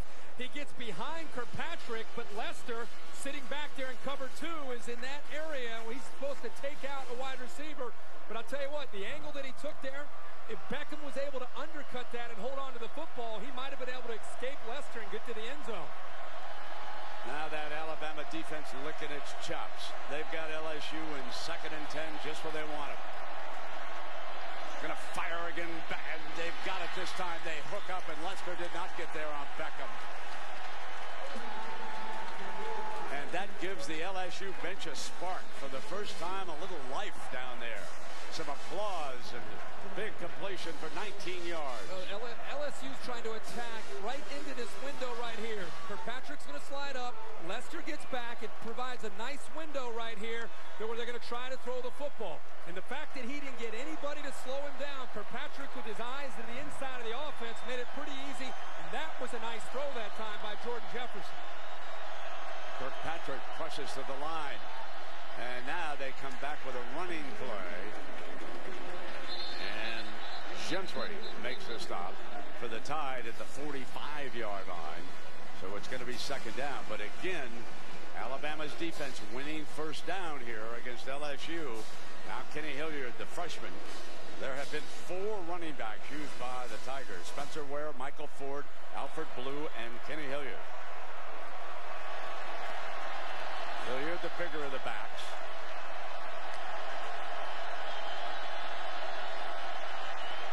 Jefferson's in trouble. Brought down, sacked by Courtney Upshaw. He's one of the top outside linebackers, defensive ends in the SEC and maybe the country. 41 comes from the backside. The right tackle, Alex Hurst, did not even look out. One guy you have to account for when you throw the football is number 41, and he gives you an idea how much speed he has coming off the edge there, 265 pounds. Now Sunseri will come in as one of the safeties, and that will move Mark Barron up in support. So it is now 3rd down, and Jefferson in trouble on the move. And he is out of bounds, and this will force LSU to punt. Well short of the 1st down. But a sack by Upshaw put LSU in that 3rd and long where against Alabama. That's not going to go well. They're now 0 for 6 on 3rd downs. I remember they have a freshman, Christian Jones, is back there. Here comes Brad Wing. Didn't even pick up an American football until just a few years ago. Came to high school in Baton Rouge, 15 years as an Australian rules player. Jones from the 10, and he is hit. The gunner Brooks down on top of him in a hurry, and there's a penalty flag. A late penalty flag came flying at the 10-yard line. Let's see if the tackle was up too high. He called a fair catch, I guess, is what the signal is down below. That he did signal for a fair catch, and Brooks didn't realize it. So that's a personal foul, obviously.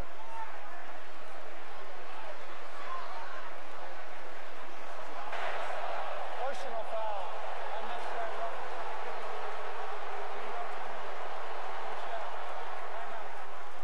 I think Les Miles in the LSU bench saying that it wasn't so clear that he called the fair catch.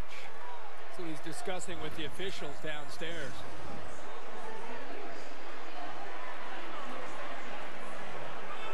He clearly moved his right arm it's a fair to the catch. outside. There's no question about that. We'll be right back. This new AT&T fair catch signal, and that should have been respected. So it is 1st down and 10. A.J. McCarron and Alabama up by 4 field goals. McCarron going to go deep. Caught at the 49-yard line. Kevin Norwood again has stepped up huge tonight. He did it in the 1st half when Mays went down, and it continues in the 2nd half. A post corner, the ball is thrown perfectly by A.J. McCarron. I tell you, he's getting very comfortable with that route, throwing it early and putting it right over the shoulder of the receiver, away from the defender, to make some big plays for this offense. 24 yards for the sophomore from Mississippi. And they continue to throw the football on 1st and 10 against man-to-man coverage. McElwain has been thrown on 1st down all night long. And he's not stopping. Now McCarron rolls, throws deep downfield, and Hanks was open on the sideline, and he overthrew it. They couldn't connect. Hanks broke free, and A.J. spotted him, but they couldn't connect. Again, buys a little bit more time, and Brent, you're right, the defense, because of the time that McCarron was able to pick up with the scramble, they just lost it. They lost him in coverage. He snuck behind Simon there, and he's got right down the sideline. He was all alone.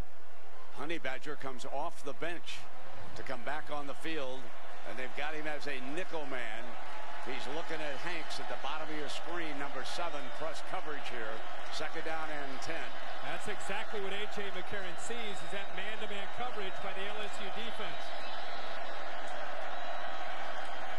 And they'll run against it with Richardson, and he is jumped for a loss. So this will be 3rd down and long, and so far the defense of LSU is holding after that big 1st down catch by Kevin Norwood. Where they like to, LSU likes to bring in Ron Brooks. Ron Brooks and Tyrann Mathieu off the edges have had a lot of success bringing pressure and blitzing and getting to quarterbacks and creating pressure, and a lot of times creating turnovers.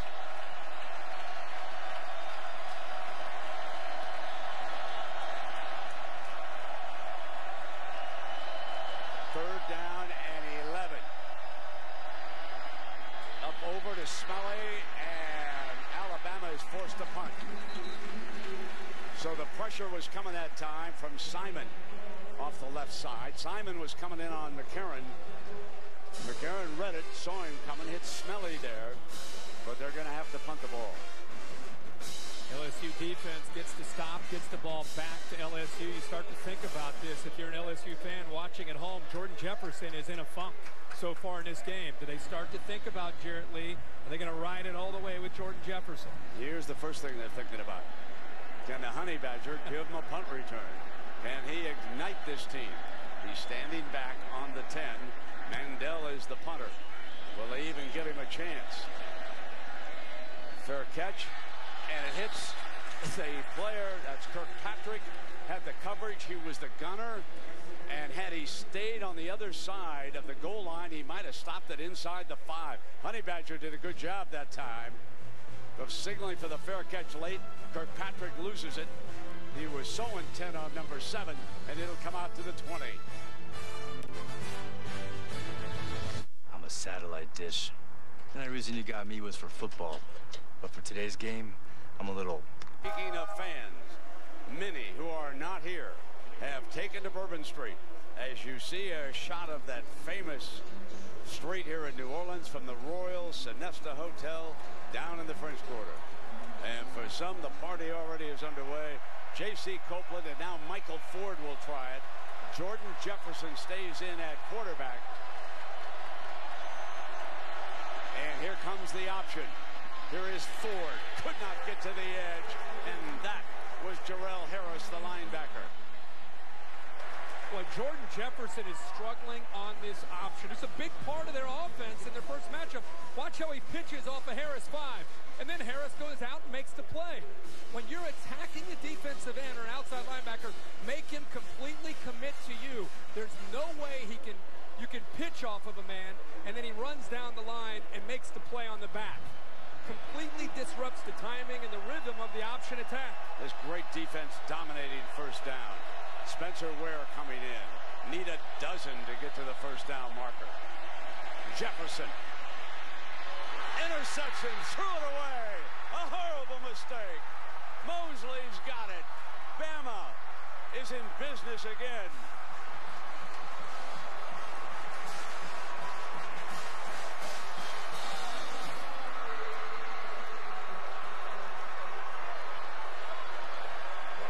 Well, tremendous play here, and again, LSU and Jordan Jefferson. He just throws the ball up, just trying to shovel pass here as he started to scramble. He starts to panic. He has time to make a throw. There's Ware helping out. Then he kind of sneaks out. Ware thinks he's going to take off and run with it. Just kind of flips it. And Mosley with a big injury there.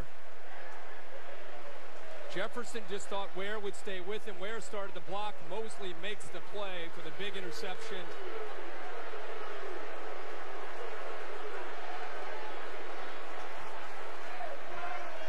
So Mosley receiving medical treatment here. The only good thing that Jefferson did on that play was it was a strong tackle. But that's a horrible mistake. So we'll take a break. Alabama is in business on the LSU 27. Terrific, terrific young player, young linebacker. And last year he was a consensus freshman All-American. He has a wonderful future. We hope he's going to be okay. So now the second Alabama drive to start inside the 30 of LSU. Remember that punt return by Mays, and what's ironic is that on both the plays that set up this field position, key players were injured. Mays has not returned after the punt return. Now Mosley, after the interception, is forced to leave the field, and it will be A.J. McCarron, this time handed to Richardson. Lost the yard, gave it up on that particular play. A rare run on 1st and 10 for Nick Saban in a tied offense. Tried to catch him by surprise that time and gave up ground. And Les Miles has got to be thinking now, do I go to Jarrett Lee or do I stick with Jordan Jefferson? Yes, we said that a little earlier. It's interesting, the crowd here, they're trying to get involved, helping Les Miles make that decision with the Jarrett Lee chance, and he's actually starting to warm up. Starting to loosen up for the first time that we've seen Herbie. And here is Richardson.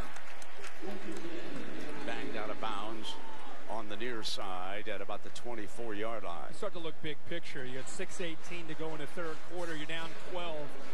This is obviously another situation where LSU has to rely on their defense. They cannot give up a touchdown here. You hold them to a field goal attempt, even if they make it. There's Jarrett Lee stretching out. Even if they make the field goal, it's at a 15. Still a two-possession game, theoretically. Absolutely, with the two-point conversion. Third down and 7 now. So here we go.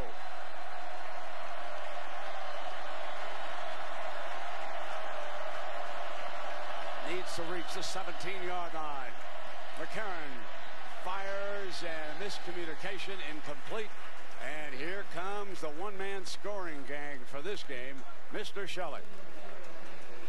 Jeremy Shelley is a junior from Raleigh, North Carolina. Talk about a young man who's having a redemptive night. That 42-yarder he missed, if you weren't with us, was blocked by a lineman. 23 was the first one to put him ahead. They've never been behind. This one from the left hash. Here comes a 41-yarder.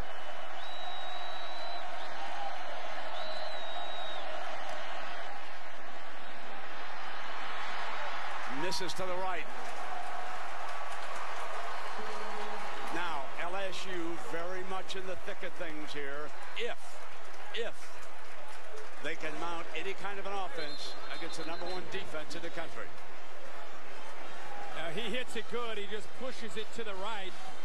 And LSU's defense yet again makes the stops and forces the field goal to get the ball back to this Tigers offense. You know, we've not seen a spark of energy from LSU on this side of the ball since maybe the pregame. The team is running around with confidence, and Jordan Jefferson ends up coming out. And boos from the crowd. LSU has not crossed midfield. Hilliard checks in with Ford, so Hilliard will be the fullback. Quick pitch to Beckham on the outside, and Beckham to the 27, and Harris making another stop. This defense can run. Quick throw to the young receiver to the outside, and not only dealing with cornerbacks and safeties, but the linebackers and the defensive linemen are running to help in pursuit. LSU has got to continue to be aggressive Trying to attack the Alabama secondary with some quick throws by Jordan Jefferson.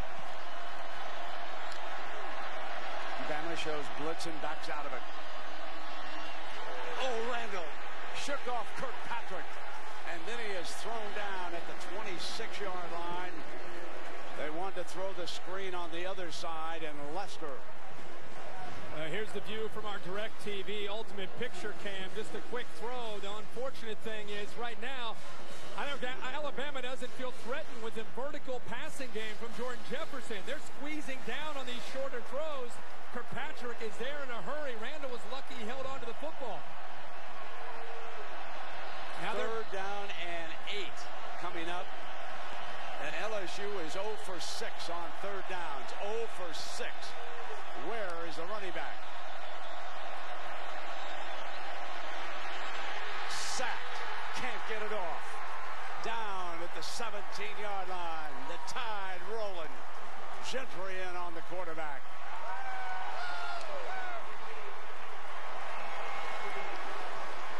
Jordan Jefferson a bit rattled here. Third down. He's got to think, I got to get the ball out of my hands in a hurry.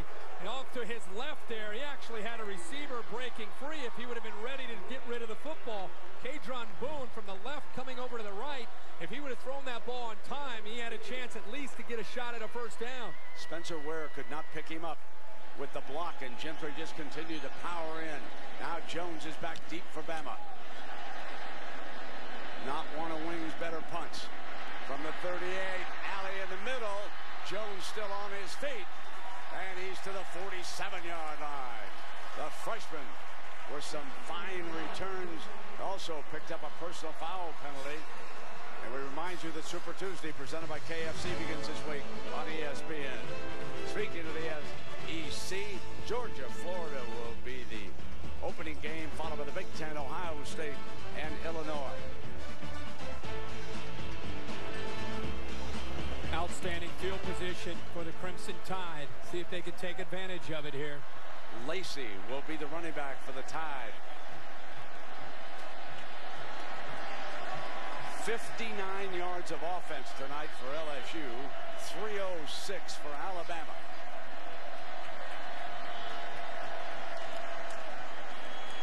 Lacey breaks to the second level. And a fine first down run. Still moving the pile. That was some run by Eddie Lacey, the sophomore, as he just would not be stopped. And Alabama's got a first down at the 36. How nice is it to bring in your backup tailback to give you this kind of effort?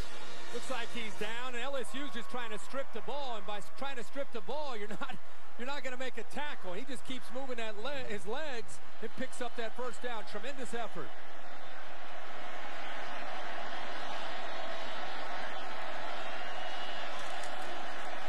Lacey again to the middle.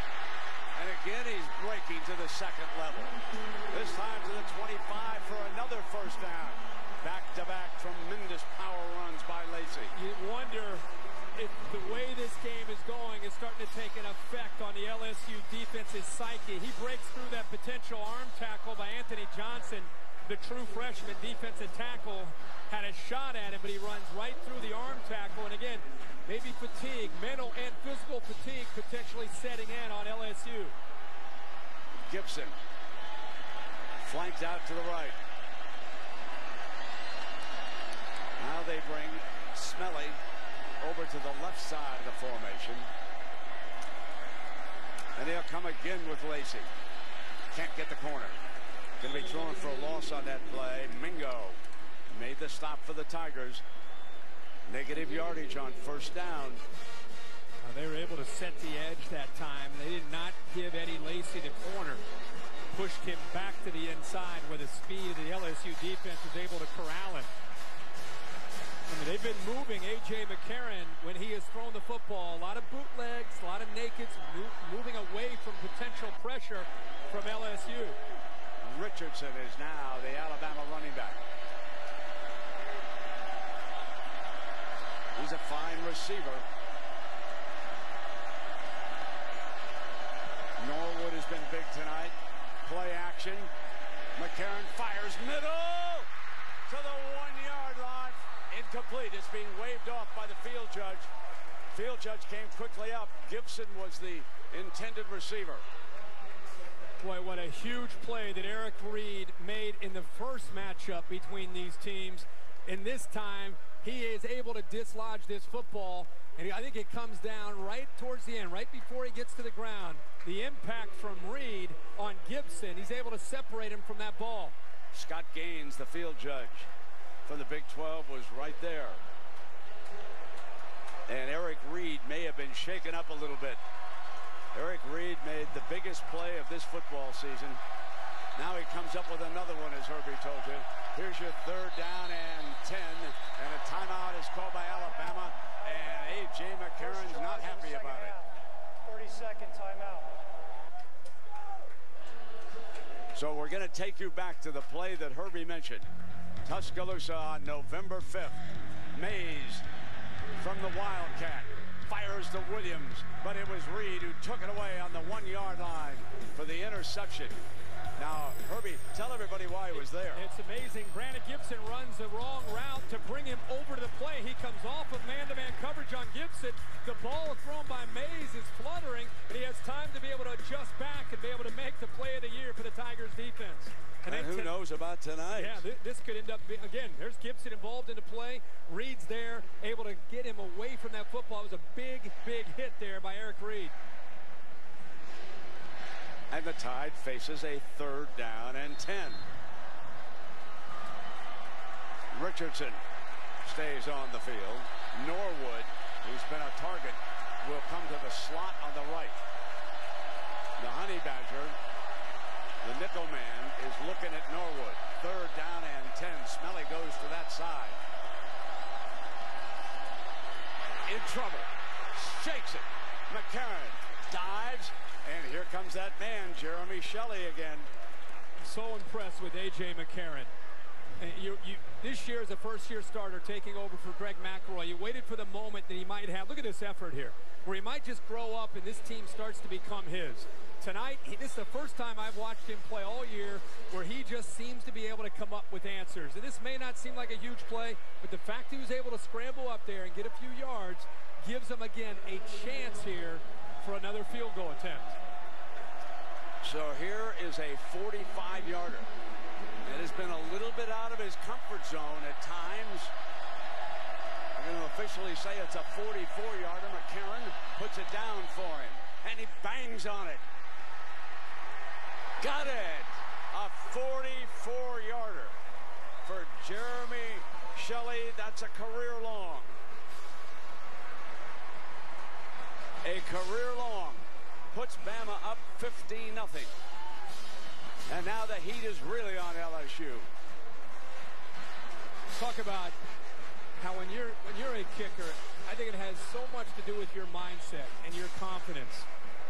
And right now, with all these kicks that Shelley's been able to make, I think he's approaching these kicks with a different edge about him and a different approach as he gets a chance. And Nick Saban has worked so hard on these kickers in their preparation after what happened in the first matchup and trying to keep them confident. I'm going to go to you. Did it earlier with Cade Foster tonight, and Shelley's been able to step up and make some plays for him. Well, he took over from an All-American, Lee Tiffin. And certainly Shelley has handled most of the field goals for Coach Saban inside the 40. But tonight, Coach had confidence in him, and he steps up big for Alabama. And it's 15-0 right now. Cade Foster will put the ball on the tee. And I want you to watch this coverage by this Alabama kickoff team. They have swallowed Claiborne so far tonight.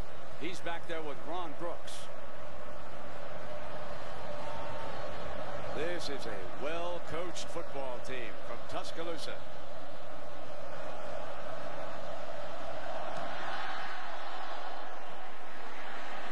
So here's Claiborne from a yard deep, trying to get a left return.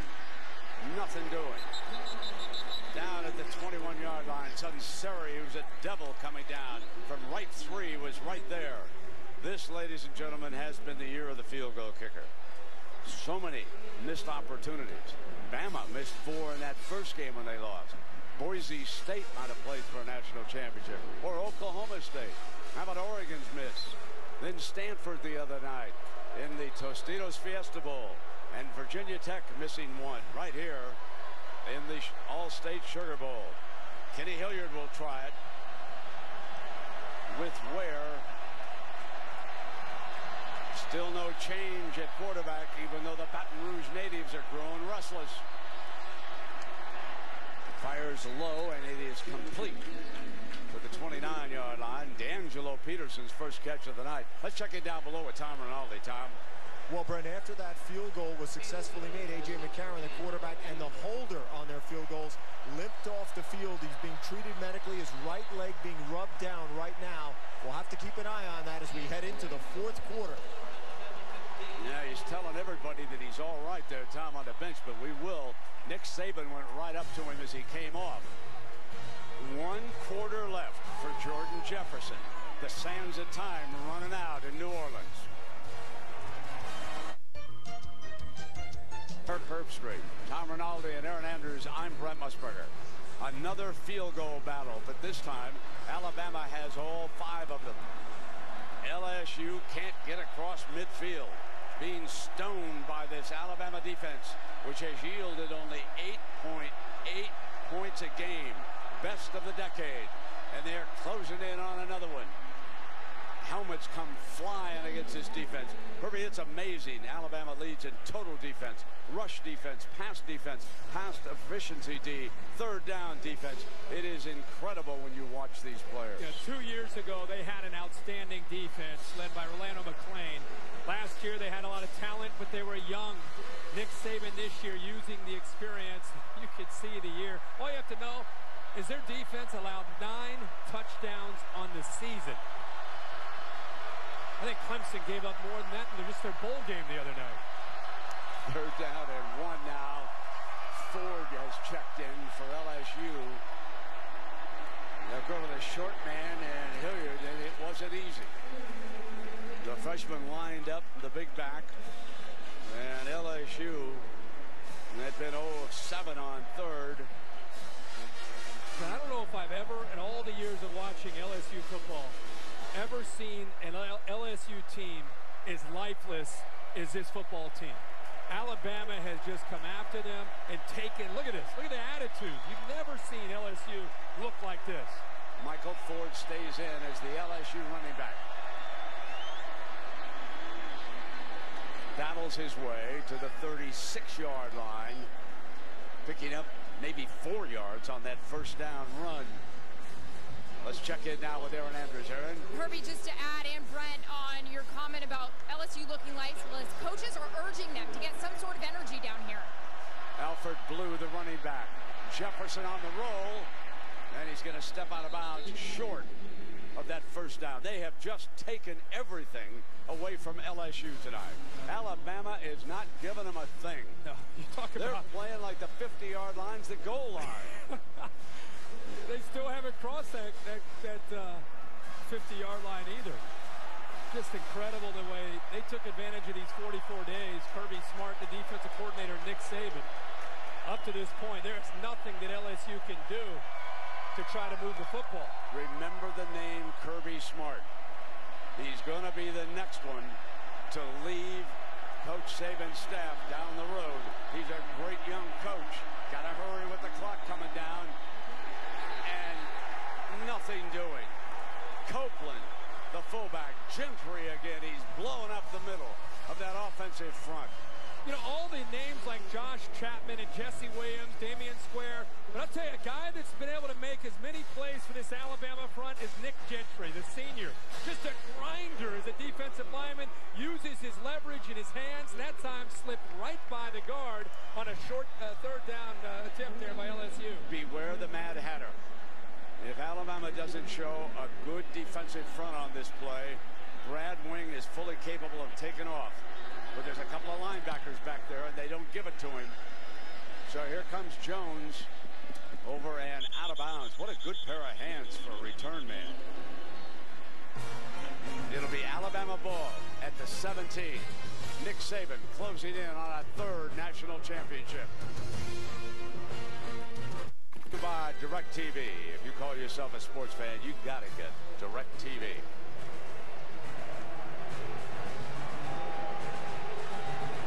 And the DirecTV mobile studio has completed its drive to the national championship.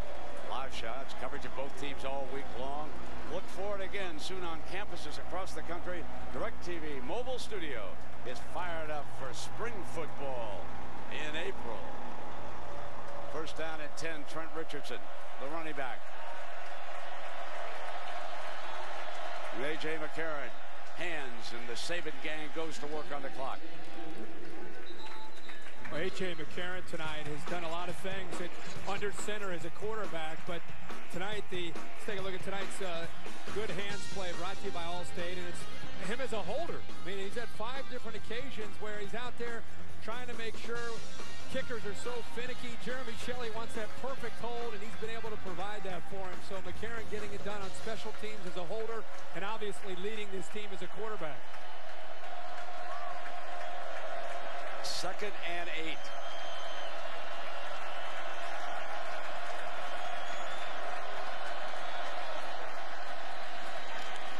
Working on the clock with Richardson. You know, never has there been a shutout in a BCS bowl game, much less a BCS title game. The closest we came was Oklahoma jumping Florida State 13-2.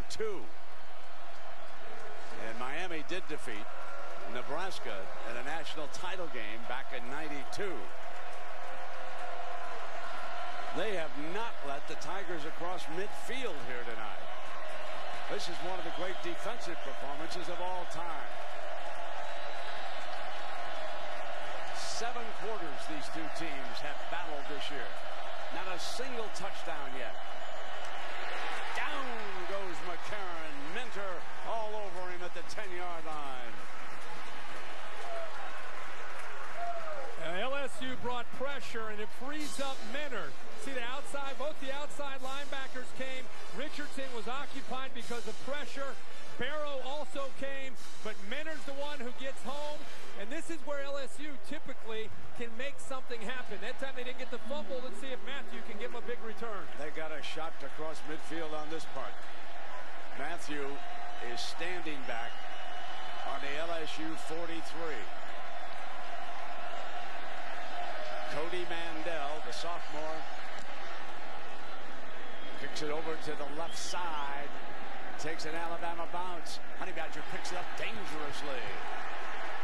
Honey Badger fears no man, but that time the Tide rolled all over him. That was Kirkpatrick, the gunner, who got down. They've been working Kirkpatrick as the gunner all week long. And this is what they wanted. A piece of the Honey Badger. Fear the Tide, Honey Badger.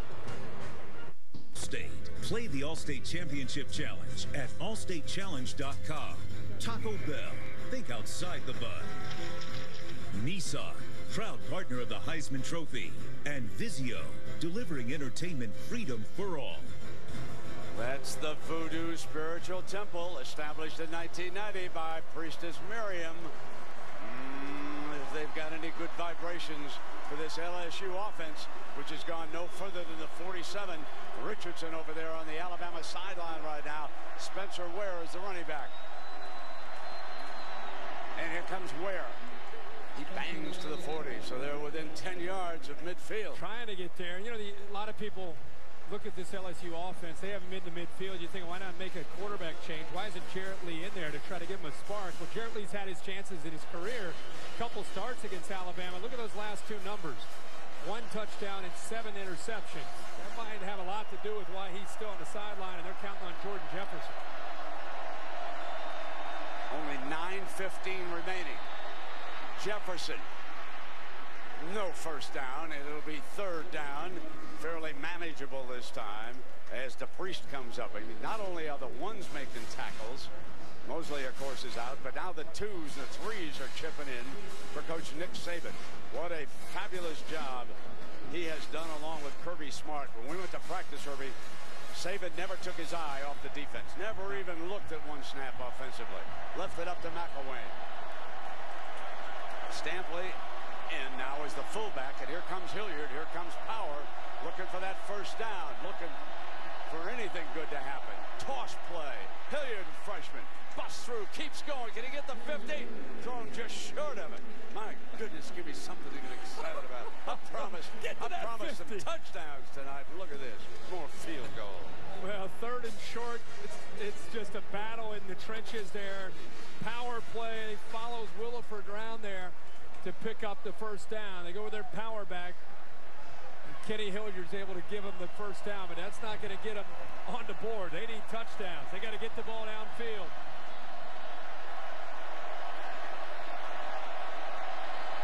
Here comes pressure picked up. Jefferson forced to take off, 45-40. Splits up the middle and down to the 31-yard line. And that's the most penetrating offense that the Tigers have had here, 17 yards. First time I've seen Jordan Jefferson run aggressively. They brought both the linebackers, Nico Johnson, Dante Hightower. Once he escaped them, he recognized a huge void in the middle of the defense, and look how he didn't hesitate. He just took off. First time he's done it all game. So across the 50 for the first time today. Ball at the Tide 32-yard line. Running the option. Didn't run it decisively. Pitch to the man who's stretched out of bounds. All year, you've seen Jordan Jefferson run the option from the shotgun. Well, tonight he's run some from under center. Here's our view from the DirecTV Ultimate Picture Cam. Again, he attacks Harris, but Harris is involved in being able to make the tackle. Also a great job by Daquan Menzie getting off the block attempt that time by Ruben Randall to get involved as well. Option has not worked for LSU tonight. Spencer Ware. He's the running back. 2nd down and 13 for the Tigers. Penalty flag. Stops play. It's a false start. Another mistake. You know that Alabama has played this game without one penalty. There has not been one penalty called against the Crimson Tide here in this football game tonight. This is a very special defensive performance, and we cannot overlook McCarron going 23 for 34. The only thing he hasn't done is stick into the end zone. He lost his go-to receiver back in the early part of this game. It's been very efficient offense, not been able to punch it in, but they still have been able to get into pretty good field goal range. But the defense has just been a huge story, obviously, and what they've been able to do to Jordan Jefferson.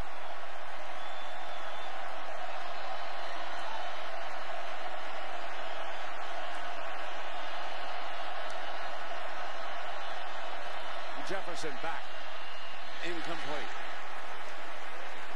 And Jefferson's complaining that his receiver was pulled down on the play.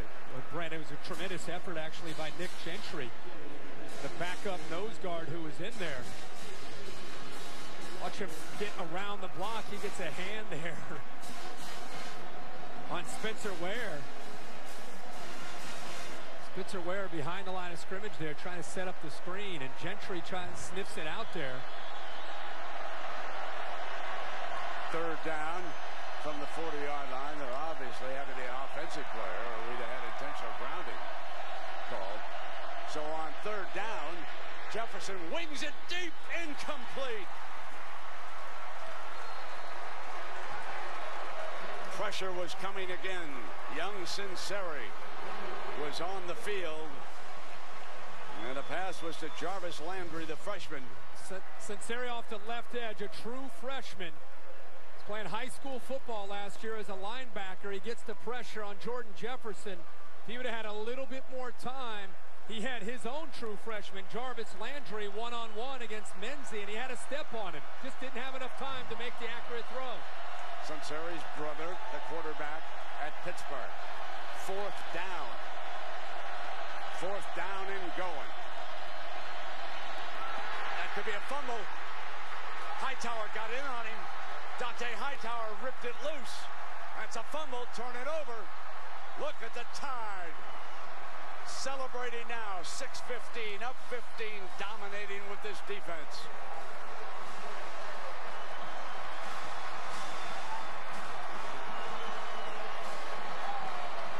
This is a mauling, folks, a mauling.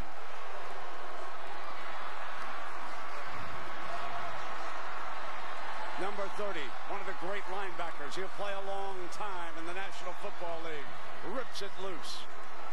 A teammate falls on it. And I believe it was Gentry, who's had a whale of a game, who's able to get his body over on the football for Nick Saban.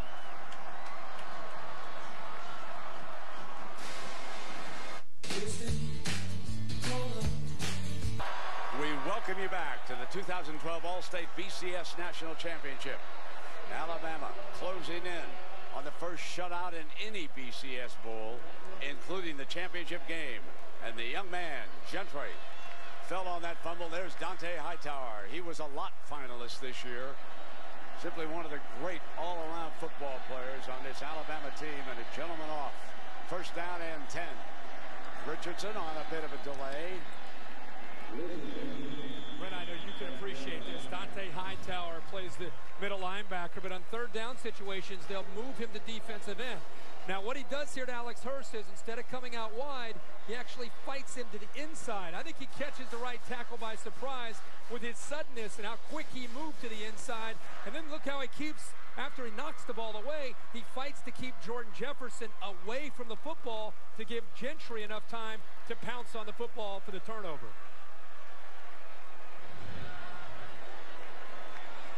Now there is the young man sitting on the bench.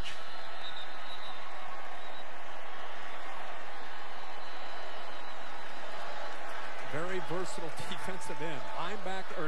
Versatile linebacker. Can play him at defensive end on third downs, which will help him at the next level, that versatility. I want to remind everybody to stay tuned for the Ford BCS postgame show immediately following tonight's game. So second down.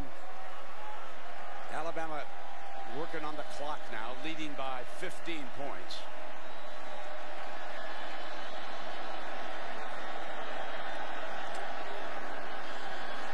Karen rolling hard to the left. He's going to take it himself. Dive forward. So McCarron on that sideline. He's been a bundle of energy tonight. Watch the defense flow. Everybody thinks they're killing the clock. Trent Richardson's going to get it. They're not going to run the bootleg. Look at A.J. McCarron with the wheels and the presence of mind to stay in bounds. But this is going to be a run all the way. He got to the corner, got around Sam Montgomery, picked up the first down, and then stayed in bounds. But showing again that athletic ability that I think may be surprising some people tonight.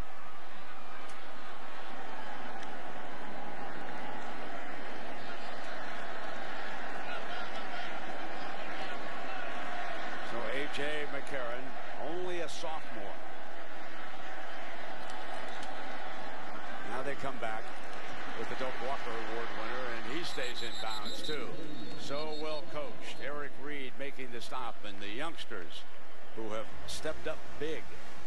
There are the sophomores, and you can see that they all lost in the BCS National Championship game, but A.J.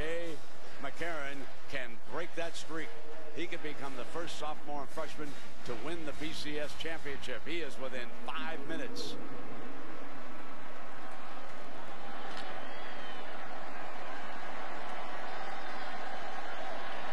DeAndrew White, one of the wide receivers, is now out to the right. Jim McElwain calling the plays, hammering away at the clock right now. And Richardson breaks free on the sideline, end zone. How about that? Finally, a touchdown between these two.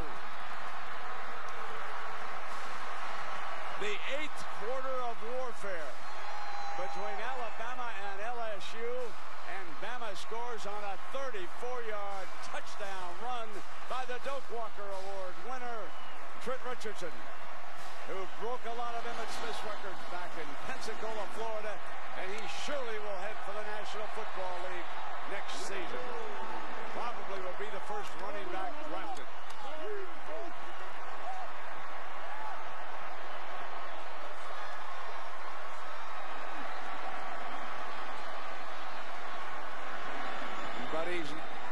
Shelley hits the right upright, no good.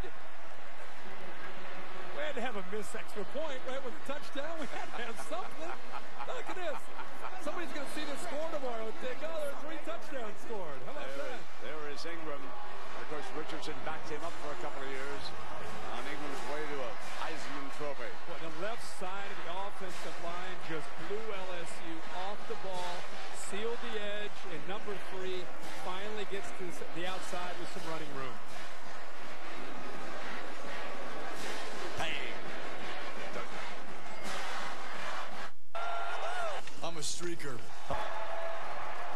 There are a lot of LSU fans headed for Bourbon Street as you look from the balcony of the Royal Sonesta Hotel over in the quarter.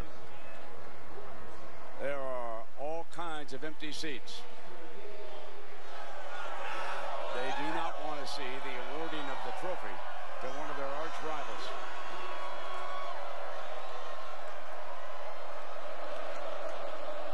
Beckham is back deep with Brooks. So they'll give Beckham a chance on this kickoff return. And then we'll see if Lee cleans up this game in his last appearance for LSU. And Ron Brooks was the return man that time. Back to the touchdown. Trent Richardson is able to get some great blocks on the left side. They just covered everybody up from the LSU defense, but the vision to bounce this outside and follow the blocking. Michael Williams, the tight end, kind of sealed the edge on the block against Barrow. But this is classic Trent Richardson.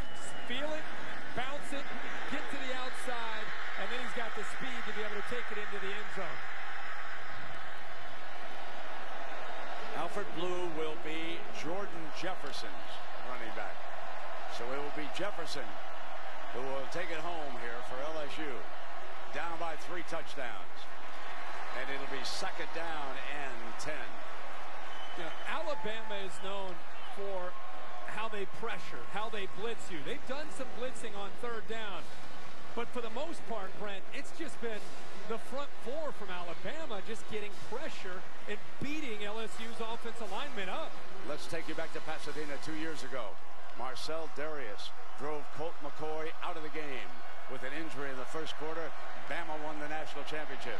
Tonight, they've made Jordan Jefferson basically invisible in this game as Dante Hightower comes up with the play on Spencer Ware. So another awesome defensive performance against an opposing quarterback by the Crimson Tide. Outstanding defense combined with very poor offensive play and quarterback play from LSU. LSU has not been aggressive offensively. You thought it might change from the first matchup to this game, but Jordan Jefferson has just not been able to get into a rhythm tonight. And he's down at the 19-yard line. Hightower again, number 30. And this time they did bring the pressure.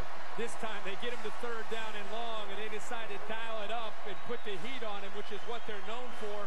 The offensive line, I don't want to put this all on Jordan Jefferson. The offensive line, especially on 3rd downs, just getting overmatched up front physically, and at times, as in that case, just getting lost on who to pick up because of how complicated Alabama's coverage can be and how their blitz package is.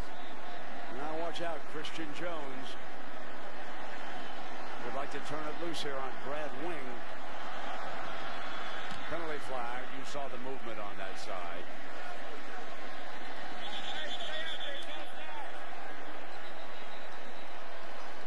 Even the kicking game has gone sour on LSU. That ball went out of bounds at the 46-yard line.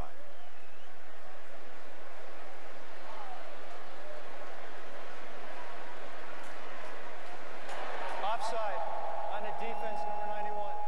5-yard penalty. Replay, 4th down. That's the first penalty of the night, and Nick Saban was not happy about it. The perfectionist.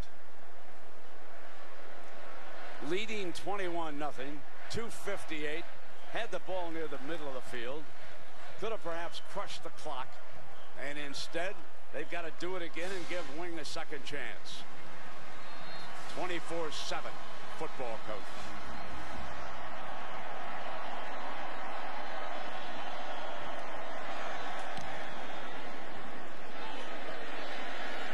Jones lays off it again. Even worse this one. This one was worse than the previous punt.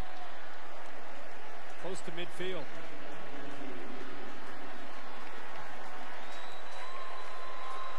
On only a 27-yard punt. Back in 1931. The Tide shut out Washington State. 1963 Orange Bowl. Blanked Oklahoma. Now they're closing in on a BCS championship and the second in 3 years for Nick Saban. And you've got to wonder, have they finally found the coach that can make them forget the Bear? Nah, we'll never forget the Bear. One of the greatest of all times. How much fun we had hanging around with him, huh, folks? That great gravelly voice. Wouldn't he love this? Here comes Lacey now working on the clock.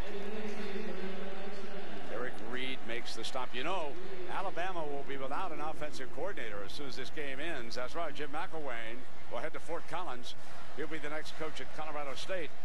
The rumors are that Brent Pease will be leaving Boise State as their offensive coordinator, but guess what?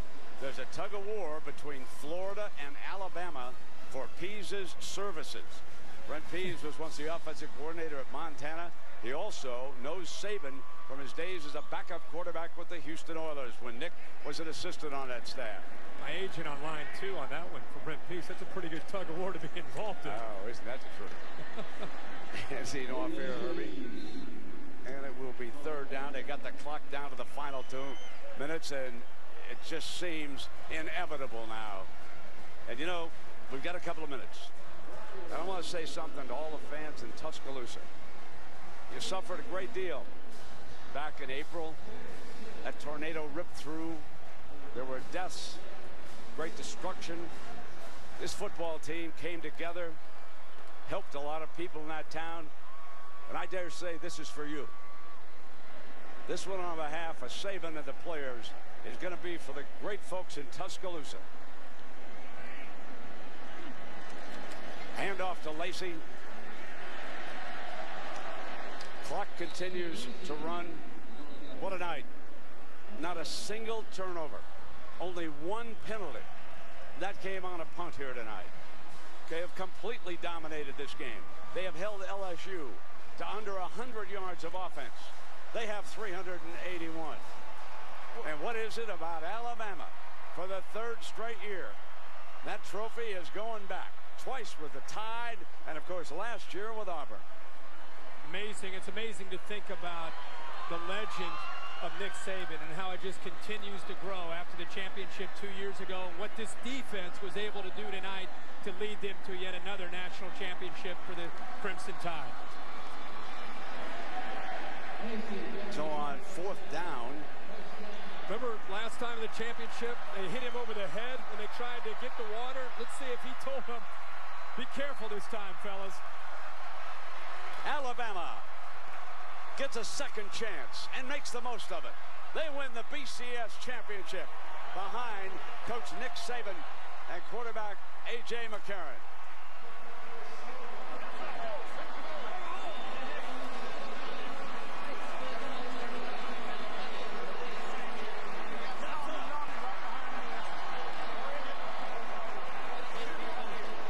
If it hadn't been so decisive, you would wonder if the Associated Press would vote LSU #1.